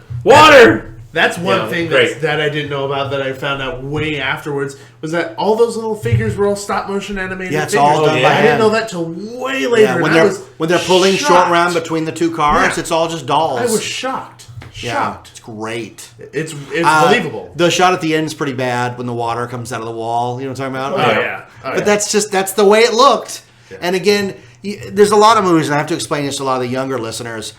The clarity you see on the DVD or the Blu-ray is not how the movie was supposed to be seen. You were supposed to see it on film on a big screen with haze. And the haze covers a lot of your mistakes. That's just the way movies are. So You mean TIE fighters aren't supposed to have light squares around them? no, they are. That's Okay. that's their Is it force the field. force field? That's a Okay, force field. okay, Yeah, okay. yeah. It's an energy being. It's an energy field. Perfect. Yeah. So those are the midi-chlorians. So then we get the really good bridge sequence. Yes. What's your take on the bridge sequence? man. I think Loved it's it. great. Loved I it. love I think it's over the top. I think it's crazy. Is he crazy? Oh no, he nuts. Yeah, it was great. We were just in Florida for IAPA, and we went to a place that's been on my bucket list forever. We went to Gatorland, which is between like Universal. Isn't that where they filmed it? Yes, Yeah. and so we were being taken around by the lady. She's in charge of their publicity there, and she showed us. She's like, "This is where they filmed." She goes, "They put like horse meat and stuff in like pants, Yeah. and threw it in with all these crocodiles and filmed them doing the death rolls and all this stuff." And so there you go. There's my tie to Gatorland. That's brilliant. I was so giddy. Again, I got really geeky, I would nerdy, too. excited when she was telling me this, and she's like, "Yeah, I shot it right here." It was really funny. So then the movie ends with happy days at the village, which was filmed first so they could destroy it afterwards. It's all filmed out of order. We knew life came back to our... You returned to our village when life came back to our village, whatever he says, right? So here's the thing that bugs me the most about Temple of Doom. I think the Sankara stones are stupid. They're not fun. They're not shiny or anything I want to look at. They look like baked potatoes. And And I know that it's the importance that they put on that makes them great, but for a movie, it's not cinematic enough. They're dumb. Don't the three of us grown men want one of those so bad right now in our collection? Well, sure. We want that baked potato in our collection right now, Jeff. I think part of it is that we're not familiar with them at all. We know what the Ark is. We've heard of the Holy Grail before. We don't know what the Shankara stones are. I have no idea. We're not familiar with them. So to us, there's no connection to it at all. You know? I want two of them, so you put them together and they start to glow. Yeah. You're such a nerd. Salivating now. They do sell those, though. When you put them together, so if somebody said, look, I'm going to give you 3 Sankara stones or all 4 of the elements from Fifth Element, which would you take? Shankara stones. Okay. Even though they're just Indiana blobs. Jones kid. But they're just blobs. They're the Shankara stones. They're ugly. They're Shankara. They look like what the waiter brings you at Outback Steakhouse before the meal. They're Shankara stones. Shankara. Oh, no. They're awesome. I would have them all, put them together. The one part I really like about the bridge scene that we didn't mention, but all the thuggy people start coming from either side, and Indy's just on the bridge looking back and forth. He's just like, crap. It's great. It's that moment where he's like, and before that, they do that homage also, where he goes to reach in to get his gun again to shoot the guys, and it's gone, and it's not there. Yeah, it's pretty good. But it's one of those great moments where the bad guys are the bigger threat. They have more muscle, more power, more people, and it looks as if for a moment Indy's done. Yeah. I'll throw them over. They'll be found. We won't find you, but we'll go ahead, drop them. Go ahead. When they pull that stunt in Pirates of the Caribbean, everybody stops. When Elizabeth puts the necklace over the bow of the ship, they're like, "Oh, she can't do it." Well, you guys are undead. You'd find it in a second. But Indy is at that moment where the odds are against him. And how he gets out of it's brilliant. You dock the bridge, and they really did that. They blew that bridge up, and it falls beautifully. One-shot wonder. Oh, it's absolutely gorgeous. So, Temple of Doom comes out. It's not as big a hit as Raiders. Well, it could never be because it's a sequel. Very rarely do they hit higher. So, hold on a sec here. Okay, so. Marketing-wise, Raiders is marketed as this throwback film. Do you remember the tagline for Temple of Doom? No, I don't. It was a picture of Indiana Jones with the machete leaning up against, I think, the entrance to the bridge. And it just said, "Trust him." That was the whole tagline. Yeah. That was the whole tagline. It was also when they made the conscious decision they were going to make Indy really sexy. He's shirtless. He's all oiled up. Yeah. Isn't that interesting? So, after Temple of Doom, Harrison Ford goes into making, prestige pictures. Witness, Mosquito Coast, Frantic. I'm probably missing a couple. Working Girl. And it's not until 1989, a full 5 years after Temple of Doom, that word comes out they're making a third Indiana Jones movie. And we went nuts. He's back. Yep. And do you remember the first trailer was a making of? I don't. I didn't know that either. It said, Harrison Ford, Steven Spielberg, and George Lucas are on location around the world. And they show Indy riding a horse and his hat keeps flying off. So at the very end, he puts it on and he staples it to his head with a staple gun. I know you're that was the first trailer to announce that they were making this movie. Because remember, I don't remember that. The reason they took this break, it was so stupid to take a break. Everybody's making money. They're making so much money that they can pretty much do anything they want.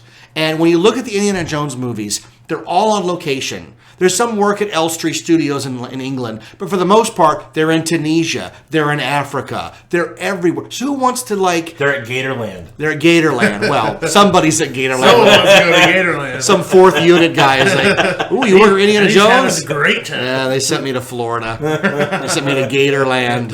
We're just get you rigged up. Got to put something together here because Rick West is coming in a few years. So they announced that this movie's coming out. And the big announcement was the sidekick. And the sidekick is obviously Henry Jones Sr., played by unbelievable Sean James Connery. Bond. Yeah. James Bond. The reason we have Indiana Jones, when they said, who could be his father? There's only one guy. George didn't want him. George Lucas, once again, didn't want him in the movie. Who did he want? I don't know that story. He never said that he wanted anybody in particular. He's just like, no, we can't have Sean Connery because people are going to think he's James Bond. We need to have a character actor. And Steven Spielberg's like, you're dumb. Why wouldn't we have him? He's the greatest character actor of all he's the time. best, and he's the genesis of the reason why we're doing this movie in the first And he's only a place. few years older. I mean, they really did a lot to make him appear older than Harrison Ford was. Also, the interaction, too. Just like, oh, it's sir, yes, sir. Yeah, well, Yeah. I'll tell you. Last Crusade comes out, 1989, Memorial Day weekend, and it's a revelation. It is basically an apology to the fans for Part 2 being so dark. Part 3 is bright, it's sunny, it opens on a bang with young Indiana Jones, played by River Phoenix. It's a little wonky in that we get the genesis of his need to find things and return them, the whip, the scar, the snake. It's all encapsulated on one magical day. But I like it though. It's That the worked. movie. That worked. It's It the worked. movie, It so worked. it works, It right? worked. I thought it worked. It was endearing, I thought. Yeah, and the caboose with all the magic equipment in it is named for Frank Marshall's Dr. Fantastic, I think is. He would do a magic act at all the rap parties and then fall into a cake. Funny. So Okay. that's an homage there. The music for that sequence, bum, bum, bum, bum, it's that real upbeat as they're racing across the train. Yeah. It's flawless. Well, flawless. And we were talking earlier, just going back to the music. All the John Williams scores were great for the Indiana Jones films.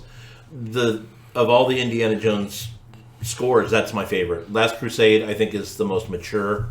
It's got the most Insightful. depth to it. Yeah, it's very really insightful. beautiful. And then finally, when it doesn't have the Raiders March, maybe as much as you'd want it to, like if you listen to the Raiders of the Lost Ark soundtrack, it's like every freaking song is the Raiders March. Well, right? they're trying to pump up. Yeah, I mean, You've got to like this. You've got to like. Yeah. So By the third date, you like her. right? It's okay. But when it does come, it's really fantastic. There's a slight variation on it, and it's just so much more mature as far as the complexity of the score.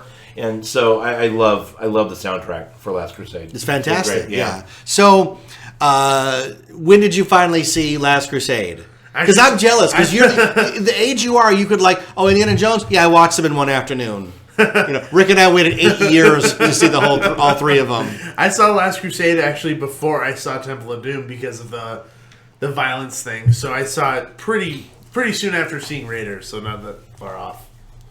Fantastic. I movie. lucked out. Mine was literally, it was one of those rare moments in life where the Jesus light comes down out of the clouds on you. I was my grandparents lived in the Inland Empire, and so I was visiting them, and I went to see a movie in San Bernardino, again at a theater that doesn't exist anymore, and it was right off the freeway. It's a recurring theme in Dude, your life. it is in my life. Everything's vanishing. And so... Well, all those places you rented the movie to, they're gone as well. That's right. So I went and I was seeing some whatever movie. Yeah. And there was a line forming outside the theater, and it was several weeks before sneak preview. Oh, I'm jealous, you It was bastard. a sneak preview. Oh, that's It said great. Indiana Jones, the Last Crusade, and my head. First of all, I didn't realize. Again, I was young. Your head exploded like Bella. It exploded because I didn't realize, number one, that they did that kind of thing, and then I'm sitting here going, okay, someone's got to pinch me because. Are you kidding me? All I got to do is wait around for. I think it was like 4 hours. I had to wait around. Nothing. Right. To see. Are you kidding me? Yeah. The third Indiana Jones film. Before anybody else. Right, and so it was. That's how I saw it. I don't even remember what movie I was there to see or what I saw before. I think I didn't see the movie that I went there to see. I immediately got in line, obviously. Well, for sure. Last Crusade. Yeah. And I spent hours. It was probably the first time in my life ever that I had spent hours in a line waiting for a movie. Oh, I see. That's typical for me. Especially, we're talking summer 1989. Yeah, which was for me, other than 85, the greatest summer of movies ever. Yeah. The lineup was just astounding of the movies that were coming out on top of each other. Yeah. Indiana Jones, Batman, Ghostbusters 2. You've talked about this. I heard you talk it's about this hard summer. to believe how many came out in such a short amount of time. Yeah. And so iconic. I mean, Indiana Jones and the Last Crusade. It ends the 80s. You began with Raiders of the Lost Ark. You get to close out the decade with Last Crusade, which is such a love letter to guys and their dads and not seeing eye to eye. I mean, what's the best line of the movie? You left just when you were becoming interesting. Yeah. Well, I'm here now. What do you want to talk about? And he has nothing to say. Oh, it's so good. And you finally get to see Indy relax and have some comedy. It's not about sexual tension. Alison Doody, who plays the doctor, she's almost superfluous to the plot. Yeah. You know what I mean? Elsa Schneider, Dr. Schneider, you know. But you get that great opening. You get to see the genesis of all of Indy's quirks and stuff. You know, if you're paying attention, you get to see the dog right on the ground of his house. And it's interesting, the Cross of Coronado. Do you know why the Cross of Coronado is so important in the Indiana Jones lexicon? No. All three movies, it's the only item he gets to keep. It's the only item that makes it to Marcus Brody's hands. And Marcus says, he goes, "You're going to buy me dinner?" "Yes, I'll buy you dinner." It's the only one. Nothing else. The fertility idol, Nurhachi, the Ark, the Sankara stones, the return to the village. Nothing. Even at the end of this one, he doesn't get the cup. He only gets, out of all three movies, the Cross of Coronado. It's the only item. In the beginning of Raiders, he gives them those pieces. He's like, "I didn't get the fertility idol, but I have these pieces. They're good pieces. They're good pieces, yeah. Oh, yes, they are nice. Not what we wanted, though. Yeah, not what we wanted. Not the fertility idol on the pedestal with the light. That Belloc just scampered off with it somewhere. So perhaps you can warn them. If only you spoke Jovitos. Novata! That's right. Yeah. So, we're introduced to all the familiar elements of, we get to see Indy back at school, running away from his responsibilities, getting the letter from his the Grail diary from his dad. We see Indy's house again. Finally, it's all like they really made an attempt to make the movie familiar, which is very important because the second one strayed so far from the formula. Yeah. And this one is really a return to form with really good set pieces. And again, you add in Sean Connery and the comic timing between these two. It's a real shame that that's the only one we got out of it. Because I know they approached him for Crystal Skull and he said no, we only get a picture of him. But it's perfect. I mean, it's hard to say. Some of the effects are bad. We talked about in Temple of Doom. The Vogel shaking his hand at the blimp is one of the worst special effects shots I've ever seen in any movie. You know what I'm talking about? Yeah. Bad. Was that green screen or was it like projected onto a screen? No, it's green. It's bad green. You can see lines around him and everything. Yeah. You know, the tank that rolls down the hill is so obviously a little toy. The shot of the plane being with all the birds going at it. I mean, some of them just look bad, and it's because the movie's mostly daylight.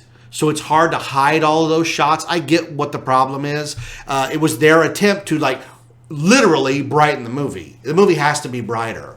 But you forgive all that because you get such good dialogue out of it, you know? Ridiculously good dialogue between Indy and his father. You slept with her? I'm as human as the next man. I was the next man. You know? How did you know she was a Nazi? She talks in her sleep. It's brilliant. I should have mailed it to the Marx brothers. You know, the best scene between them is when he busts in and he breaks the pot over his head. You know, "Dad, I'll never forgive myself. I'm okay. It's a fake." He's talking about the 13th pot. Dynasty. It's such a good set of sequences. I told you, don't call me Junior. Yes. Great. Look what you did. He just yanks him. Yeah. Great stuff. And what's also interesting is here's a case where Lucas meddled with the movie. You know this, right? No. The motorcycle chase was not in the movie. You know, when they leave the castle and they go to Berlin, it just cuts them going to Berlin. You don't show the journey. but they were editing the movie and said it's missing an action. There's an action beat every 12 minutes or so, right? So you can totally tell all of that's filmed up at Skywalker Ranch. They just picked a road, put up a sign, and filmed the motorcycle chase. But unlike the droid factory scene in Attack of the Clones, it doesn't feel forced. It feels like, okay, because he sets the boat off and they go after the boat, and then they take the motorcycle and they arrive in Berlin. You want to go to Berlin? The Lion's Den? The Lion's Den, yeah. Best moment ever. Hitler signing the book, right? Hitler signing It's like the book. best thing ever. He's face to face with Hitler. Amazing. And it's weird, too, because the first time you Amazing see it, you're writing, like, oh my God. Yeah. And Hitler just signs the Grail Diary. Just slaps it on his chest. Oh, it's so good. Oh, my goodness. So good. I was watching that film today before we came here, and that whole sequence when they come in, they swoop in for the establishing shot, is such a beautifully done sequence. Because if you watch it, Spielberg loves to do shots where it changes into every other shot. Swoops in establishing, shows Indy dragging a body away, shows him come out in the costume to a 2-shot of him and Sean Connery.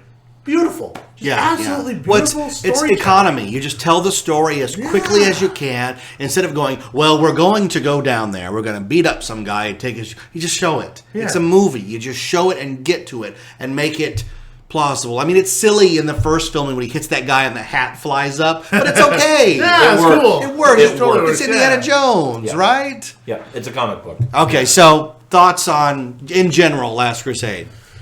I think that it's such a stark comparison to Temple of Doom. Like it's obviously we're trying really, really hard to make it lighter because there's so much jokes. Oh yeah, There's it's wall-to-wall comedy. Wall-to-wall comedy in comparison to the first movie because they were trying to bring it back to what the first movie was doing, but it's kind of bringing its own new flavor into it as well.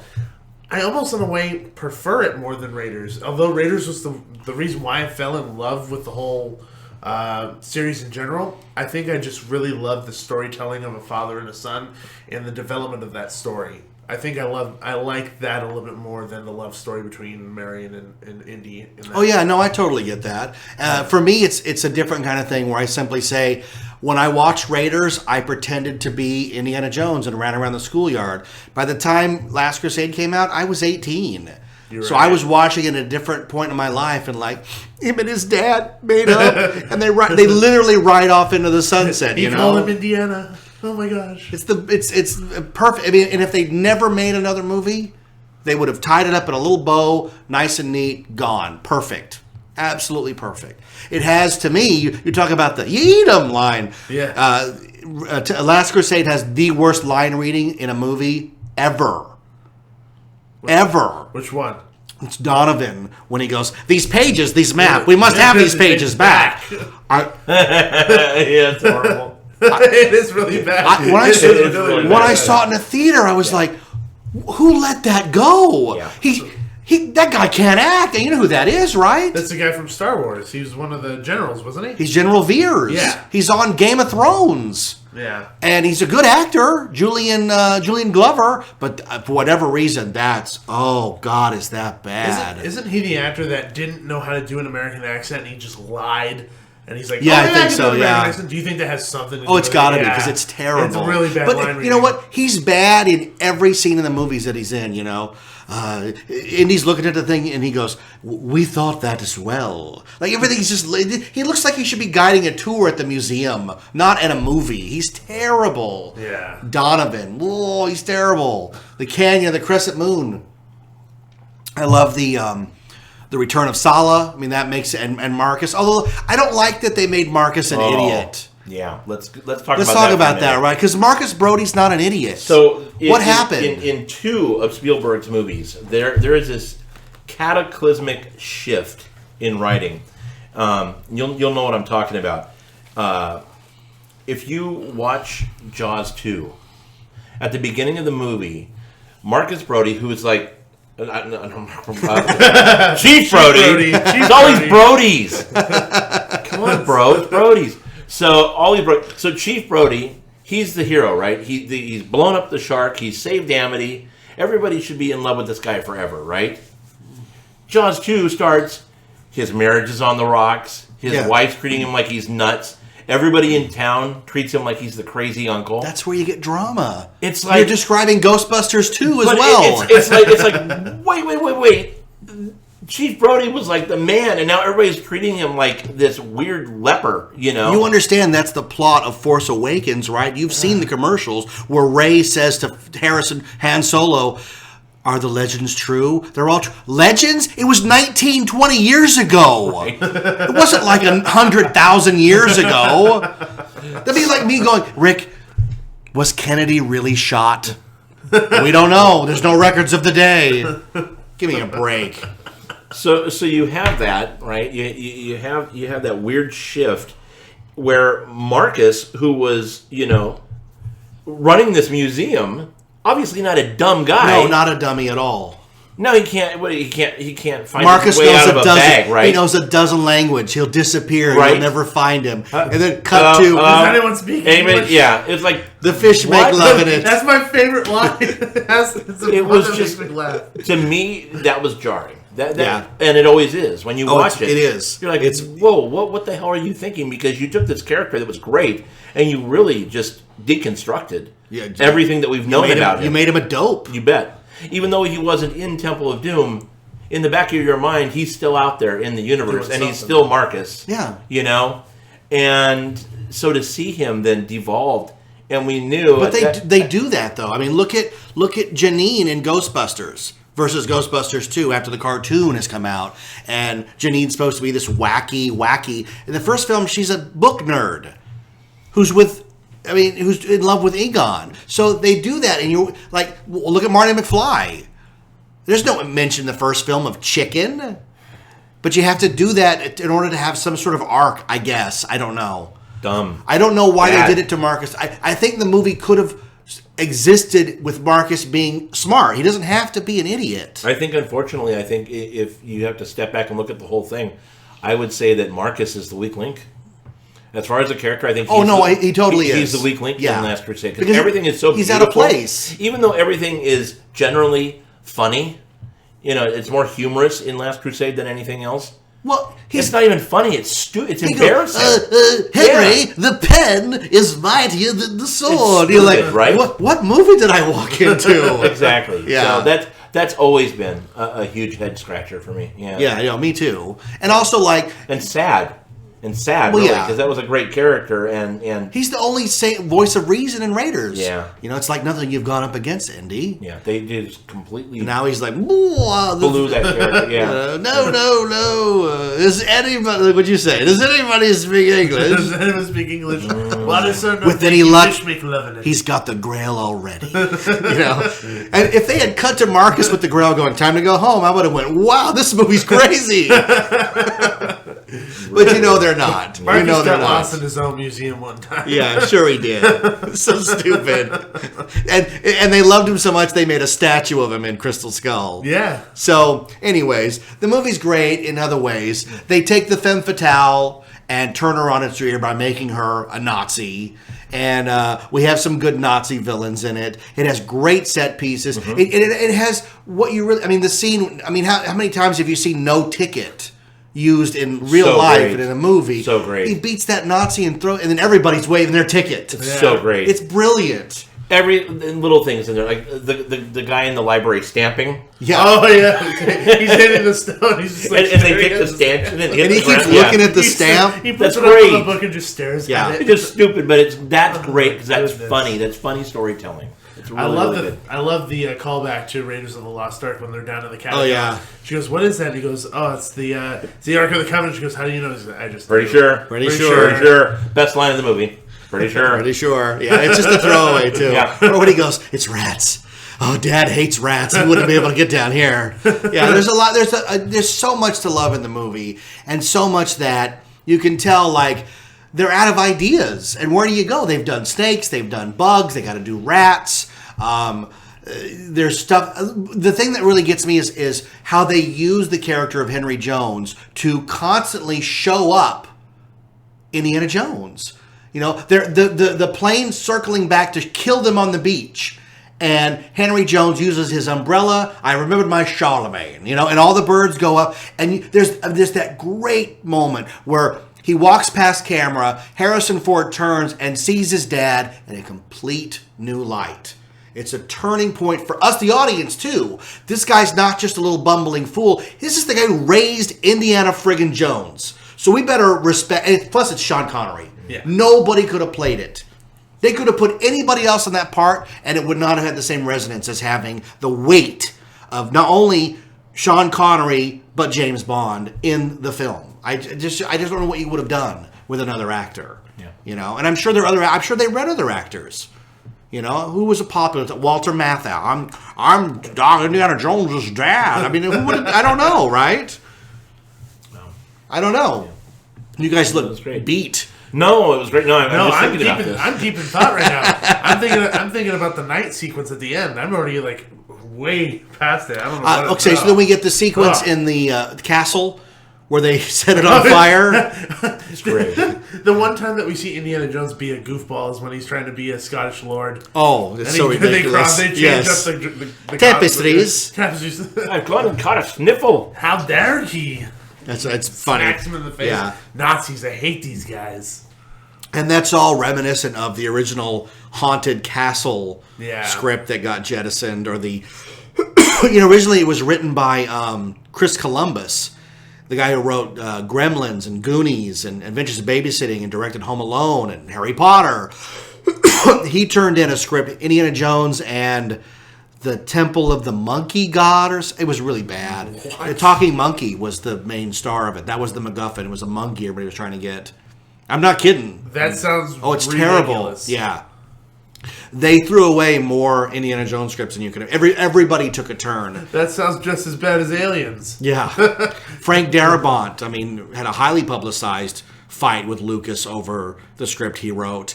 M. Night Shyamalan took a crack at the fourth Indiana Jones. They had a lot. They brought everybody in. Yeah. Finally settling on the great David Kipp, writer of Lost World and Stir of Echoes, and he's familiar, which is why they love him. And I hate that.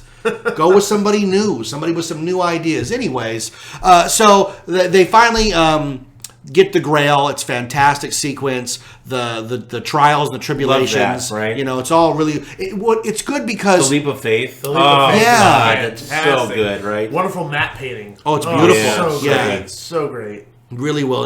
The penitent man. The penitent man the kneels penitent before God. Yep. Yeah. Only in the Jehovah starts with an eye. yeah, it's great. All that, and what's great about it is it. You, the audience, are wondering like, boy, the Grail must be really protected, and it really is. Like when they get to it, it lives up to expectations of how daunting it should be to find the actual Holy Grail. And the time limit. He shoots it. It's time to ask yourself, Dr. Jones, what do you believe? And he shoots his dad. That was pretty gnarly. He's going to die. That was a gnarly moment when that happened. I didn't expect that. No, nobody did. Really did not.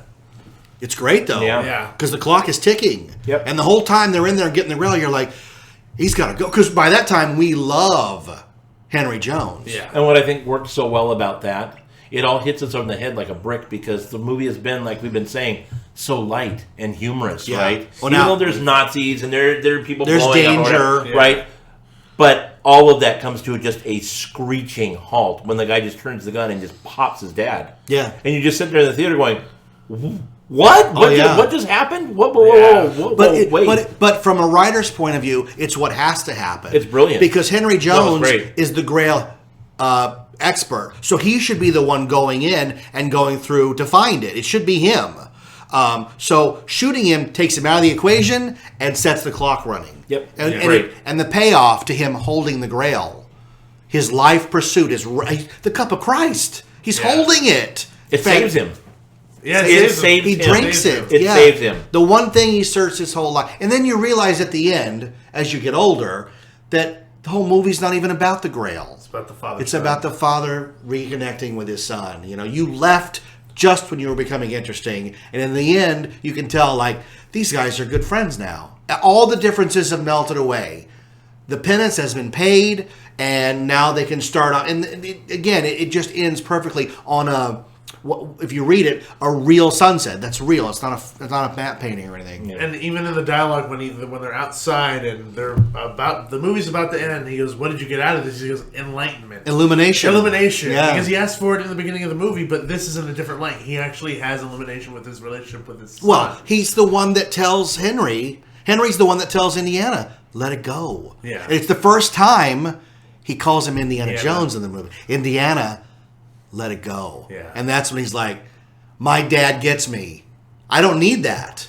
Yeah. Look what I got. Look what I got out of this adventure. I got my dad out of this adventure." That's what makes that sequence so great. Even though, like, to me, when the ground comes up, you can see it sort of wobble as it comes. It doesn't matter because it's just so well done, you know. Sorry, my phone is dinging. I forgot to silence it. I need to tell my daughter goodnight. Hold on about that. Look at that. See, illumination, right? So, take a break real quick. Okay, so sorry about that. So they ride off in the sunset. All is forgiven. The family is back together. We don't get the closure of Marion, which I think is kind of irritating. Yeah. Because the last time we saw her was on the steps of, they don't know what they've got there. I know what I've got here. Yep. And you get the idea like this is the only woman that could deal with him. But at the end of Crusade, it just sort of ends. They ride off, and not that we needed that. It's weird that she's completely not even mentioned. Yeah, she's not even mentioned. Is she? No, not even a passing. So weird, nothing. Right? Nope. Really weird. Yeah, they're probably trying to do the James Bond thing, where it's just a different woman every movie. Oh no, they totally did. That was the idea. Was every indie movie would have an indie girl like the Bond girl. They copied the formula down pat. Yeah. Absolutely. But so. Last Crusade comes out, no toys, no merchandise. Temple of Doom had a really small line of LJN action figures.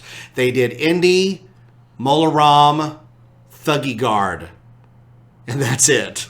And they were carded, bigger figures. The back showed Short Round and Willie Scott, which never made its light of day, and a Minecart play set, which never showed up either. So LJN screwed the pooch on that. No toys, no nothing, other than those little ones. And then Last Crusade, nothing. There was a mail-away Coca-Cola bag, and Italy got carded figures, but they never made it to America, and they were really generic. Wow. But no toys, no nothing. And then Indiana Jones goes dark. Other than the Young Indiana Jones Chronicles. With Patrick Flannery. Did you watch any of those? No. I have a VHS of it somewhere because it came packaged with the VHS trilogy. Yeah. They wanted to hook you on them. Yeah, and it didn't work. Is that the one where the pilot or whatever started with Indiana Jones was like this old drunk and he had like an eye patch? And that wasn't the pilot. That showed up later. Right? I remember no, I take it, you're right. I remember seeing that. The pilot had an old Indiana Jones playing a harmonica with an eye patch. And it was him, right? It was not Harrison. It wasn't? Just some old coot. I don't remember, Yeah, so they made it, and they keep jumping around time frames. Sometimes Indy is older, sometimes he's younger. They have 2 or 3 actors playing Indiana Jones. Some of the episodes are written by Frank Darabont, so they're not schlock. They're well made.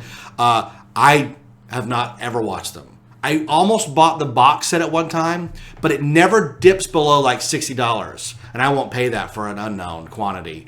But all that came out like when I was dating girls, so I didn't watch TV. I never watched any TV in the 90s. I was gone. That was my time to be out. I was doing improv, so I missed all that young Indiana Jones crap. There was novels. There was role-playing games. We were talking about that. Yeah. West End Games. I had the RPG. Yeah. Those were very well done. Yeah. And very much in the spirit of what Indiana Jones was with objects and that kind of stuff. And good little lead figures, too. I had them. Yeah, nerd. I had them, and I painted them very, very poorly. Did you really? Oh, shit. It's horrible. Horrible the way I painted them. Yeah. I'm no artist. I should show you. I still have my Dungeons & Dragons figures in the garage. I know right where they are. I have all of them. Yeah, because I'm a nerd, too. So anyways, have you guys ever heard of the George Lucas Super Live Adventure? No. I don't even know what that is. I was part of the ILM fan club. The Star Wars fan club became the ILM fan club after Star Wars ended, so they were just covering anything. They contracted with Kenneth Field, who did circuses, In Japan, they did an arena show called the George Lucas Super Live Adventure. And it opened with a little girl being dragged out of the audience by Willow. I'm not kidding. Willow would give her a package and like, you have to save the universe. So she goes up on stage and battles all the villains from Willow, saves the day, and then it shifts and she's in the world of Tucker, the man in his dream. Still not kidding. What? And there's a guy like unveiling the Tucker car, and she has to help him sell his car to the world. And then it morphs again, and you're in Indiana Jones, and they do the Cairo swordsman fight, and the ball rolls, and then they go to commercial, and they take an intermission. When they come back from intermission, they're in American Graffiti with a dance number, and then the rest of the show is all Star Wars because that's what they really wanted. And they sold lightsabers and cups and plush. Wow! And it was a huge thing in Japan, massive. Was this on YouTube? Have you looked? Some of it's on YouTube. Yes, there's a documentary, a little bit, and a lot of photos and stuff. Because obviously, that long ago, there wasn't a lot of documentation. Sure. But we knew it all because the fan club tried to sell us all the merchandise. And I was like, since I was such a big fan, and Star Wars and Indiana Jones were dead, I mailed away and was told it's sold out. Like, they only had limited quantities. They had a lightsaber. They had a Darth Vader thing you put up to your face and you could change your voice. Like, this is early stuff that they have, like, dime a dozen now. Back then it was like, are you kidding me? They have like a plush Yoda? Oh, I want it now. And they're all sold out. And that stuff's really expensive now. So that was the end of all that stuff. And ILM focused on just doing effects. They had Radioland Murders. You probably never even heard of it. No, I haven't. It's a movie that they bankrolled with Christopher Lloyd and I think Brian Benben from Dream On. And it's about a murder at a radio station in like the 30s, This just in. And the whole thing was bankrolled as a experiment because there's no sets in the movie. It's all digital sets. It's the first movie to have digital sets, and Lucas was like, we'll get a studio to pay for the R&D on it. So he's a very smart businessman. Everybody wanted to make a Lucasfilm movie because who knew if it was going to be good or bad, right? So Indiana Jones then is dead until 1995. And what happened in 1995? Our childhoods died all over again. In 1995? Oh, we're talking. 1995 is when No. the ride opened. Oh, man. See? Oh, I jumped dork way just got ahead. turned I away. know. God, I jumped man. way ahead. I was thinking movies. 1995. This is where everybody for the third time now just said, what are you, stupid? This is a running theme for me tonight. It's Dan Aykroyd. What are you, stupid? Hey, So Rick is Dan we Aykroyd. get The ride, Rick. We're going to do it quick because it's not a theme park. Yeah. We're not a theme park thing. Yeah. But January 1995, Super Bowl shows up. Do the halftime show, which you can see on YouTube, completely Indiana Jones. See, I didn't even know that. Indiana Jones parachutes in like 30 of them. They do a song and dance number, and there's a Indiana Jones and a girl racing around trying to save the day from a big boulder and a bad guy. And there's music, and I think Aretha Franklin. And it's Because that totally fits. It's all a commercial for the ride, which opened in spring 1995. The last e-ticket attraction built at Disneyland. It is. 20 freaking years ago. It is, yeah. So popular that they had an annual pass holder party just for the queue. We walked up the queue, saw the ride vehicle, and we're told, that's it. Ride opens next month. Come back. Didn't matter. Greatest queue ever created on the West Coast, right? Pretty Yeah. amazing. And the ride really itself's amazing. stellar. Without getting into it, it's stellar. Really fun ride. Did not feature Harrison Ford's likeness until, 2 or 3 years ago? Because he thought that if he signed on for his likeness to be on the ride, that would somehow affect his leverage on the movie.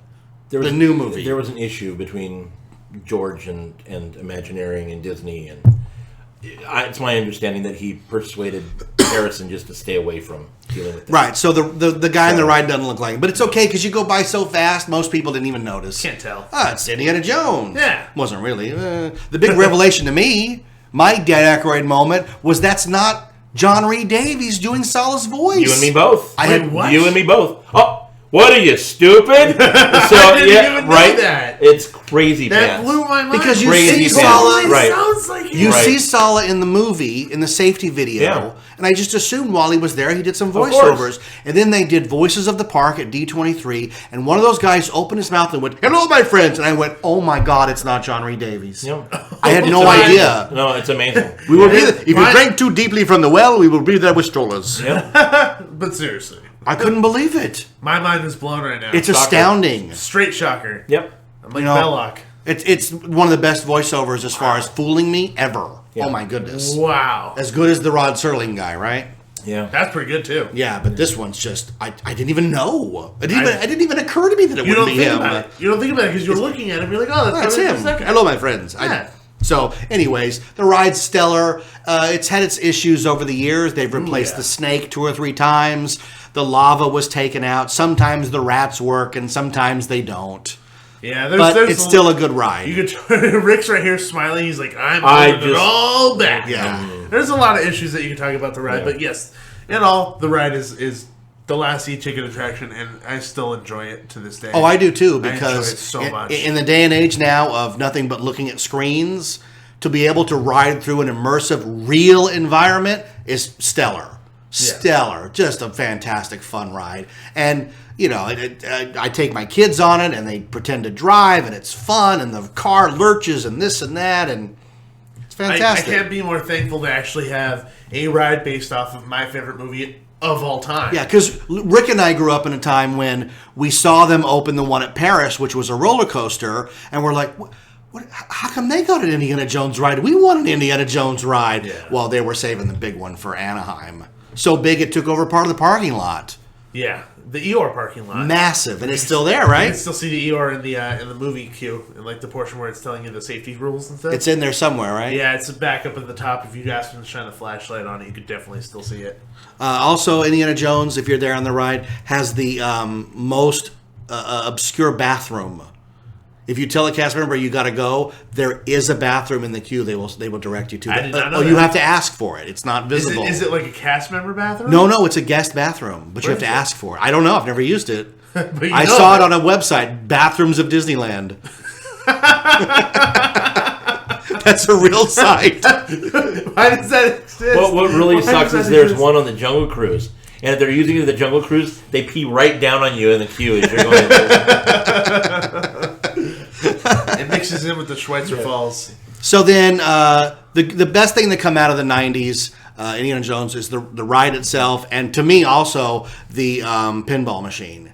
Oh my I goodness. love the Indiana Jones pinball machine. Which To me, the literally, greatest I pinball think, machine like, ever in made. the last year and a half, they finally took it out of Disneyland. I don't think it's there anymore. It was there. It was back It's last back? week. Back. So then they take it back. out and put it back. Yeah. It it gets repaired all the breaks. time. Then I guess. But right? I walked in and I thought, oh my God, it's back. I can't believe it's back. That's the Right. saga. We could have an entire podcast. About the Indiana Jones Yeah. pinball machine. It'd be like a 15-minute podcast every week. The Yeah. status of the Indiana Jones machine. It's because idiots try to put like nickels in it, and then they have to take it out and then fix it. They should just put it on free play and not make money off of it. Yeah, Just let because people play it. That's one of the biggest things for me about Disneyland is going to play that. It's like a tradition. It's like Oh, I want to go play the pinball machine. Love It's that. It's so my much favorite fun. pinball machine of all time. I mean, who doesn't love shooting the pinball off with a gun? That's this cool. is how we say goodbye in German. It's so cool. I love when you finally lose and you hear Marion go, "See you tomorrow, Indiana Jones." It's brilliant. It's so good. Oh, It's so, great so game, good. great game. So then, Indiana Jones again. The theme park helps because we got T-shirts, hats, whips, PVC sets, and then eventually some rudimentary, not bad action figures. They started out doing they overlaid Indiana Jones clothing on a G.I. Joe doll, if you remember that one. And then finally there were some toys that were like, these are theme park only Indiana Jones figures. And they're just wetting their, they're putting their toe in. And then all of a sudden we find out that now that the Star Wars prequels are over, 2008, Indiana Jones is back on the big screen. Kingdom of the Crystal Skull, the granddaddy of all action heroes, is back. He's going to show them how it's done. The return of Marion Ravenwood. Karen Allen's back in the movie. Shia LaBeouf is cast as somebody. And Steven Spielberg says, I have kept George Lucas in check, and there will not be a lot of CGI. This will be a handcrafted, practical movie. And guess what? Everybody friggin' lied. Everybody involved with that production lied from day one. It was a cash grab. I'm okay with it because of what you said. They brought back all the toys. There were Crystal Skull toys, Raiders, Temple of Doom, Last Crusade, all at the market. McDonald's toys? Yes, Burger King. Burger Everybody King, had all of toys. Yes. So if next summer, I'm not keen on that Ghostbusters garbage, but if it means more toys, I'm all for. If there's a steady paycheck in it, I'll go look at any movie. I'll believe anything you say. Right. So Crystal Skull comes out, and you know you're in trouble from frame one. When it's a gopher hole. It's a gopher hole. Like they turn the Paramount logo into a gopher hole.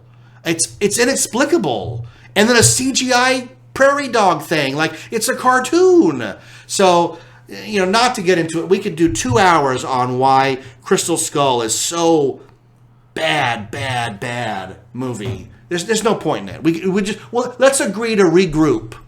Since we're a 2-hour podcast, yeah. Let's regroup and save. We'll do a cliffhanger.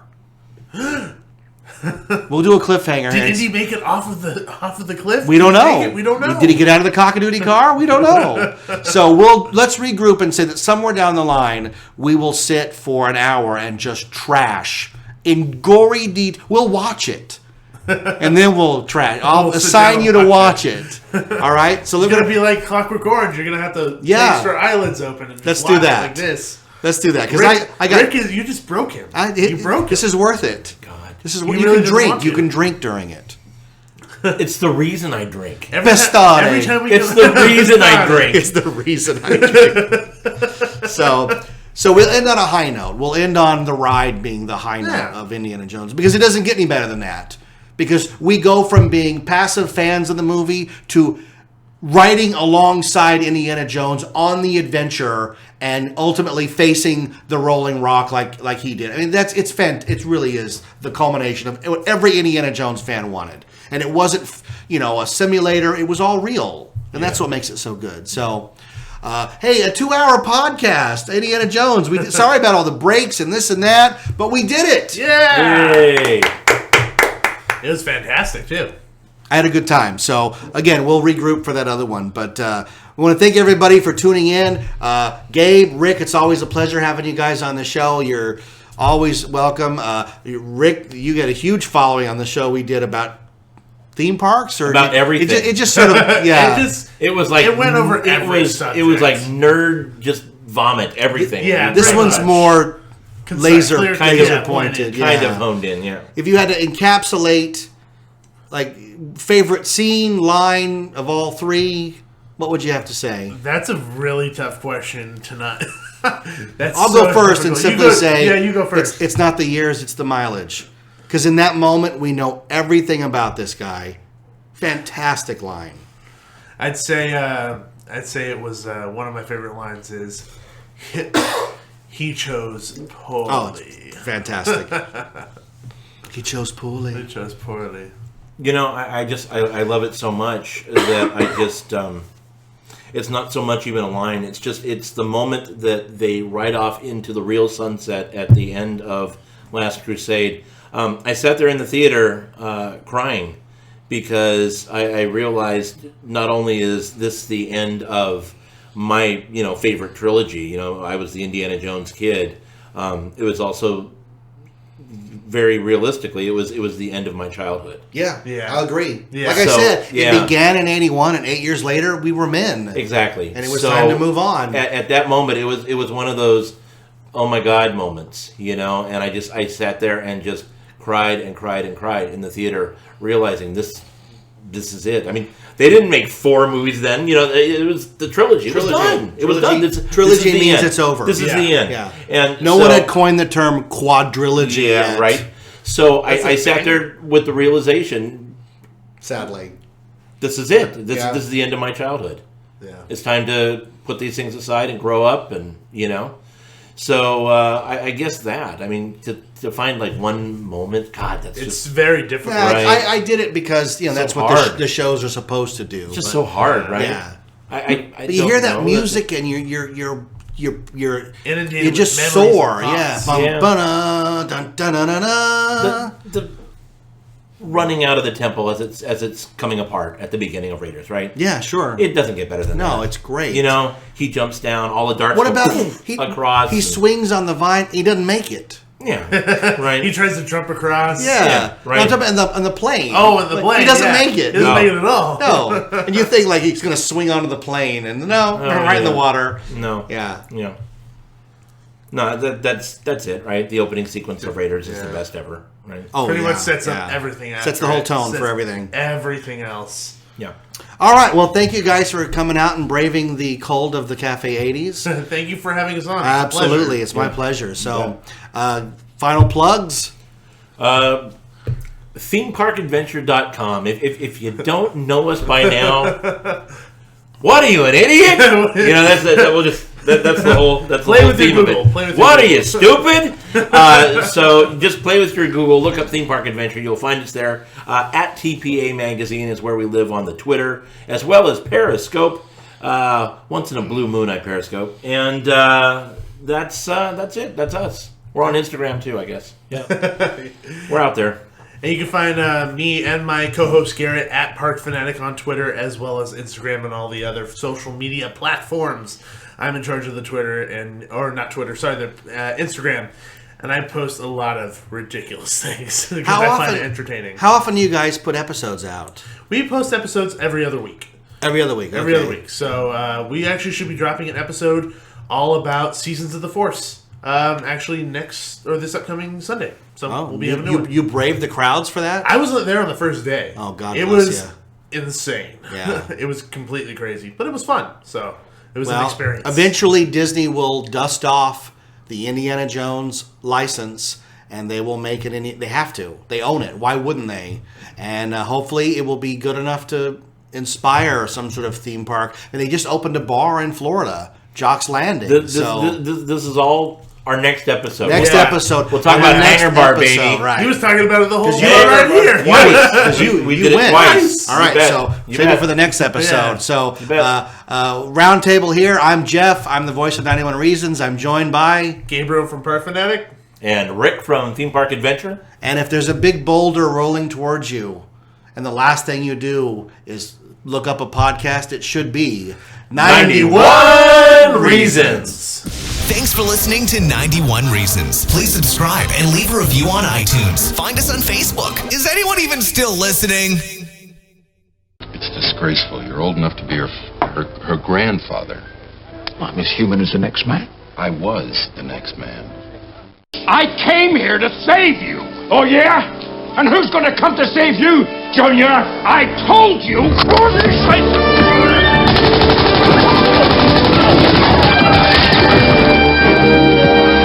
Don't call me Junior. Not the man I knew 10 years ago. It's not the years, honey. It's the mileage. Does anyone here speak English? Or even ancient Greek? Water, no, thank you, sir. Fish make love in it. The situation is totally unacceptable. Well, gentlemen, I guess that just about wraps it up. Where is the Ark?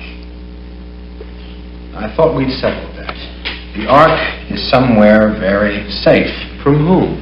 The Ark is a source of unspeakable power, and it has to be researched. And it will be, I assure you, Dr. Brody, Dr. Jones. We have top men working on it right now. Who? Top men.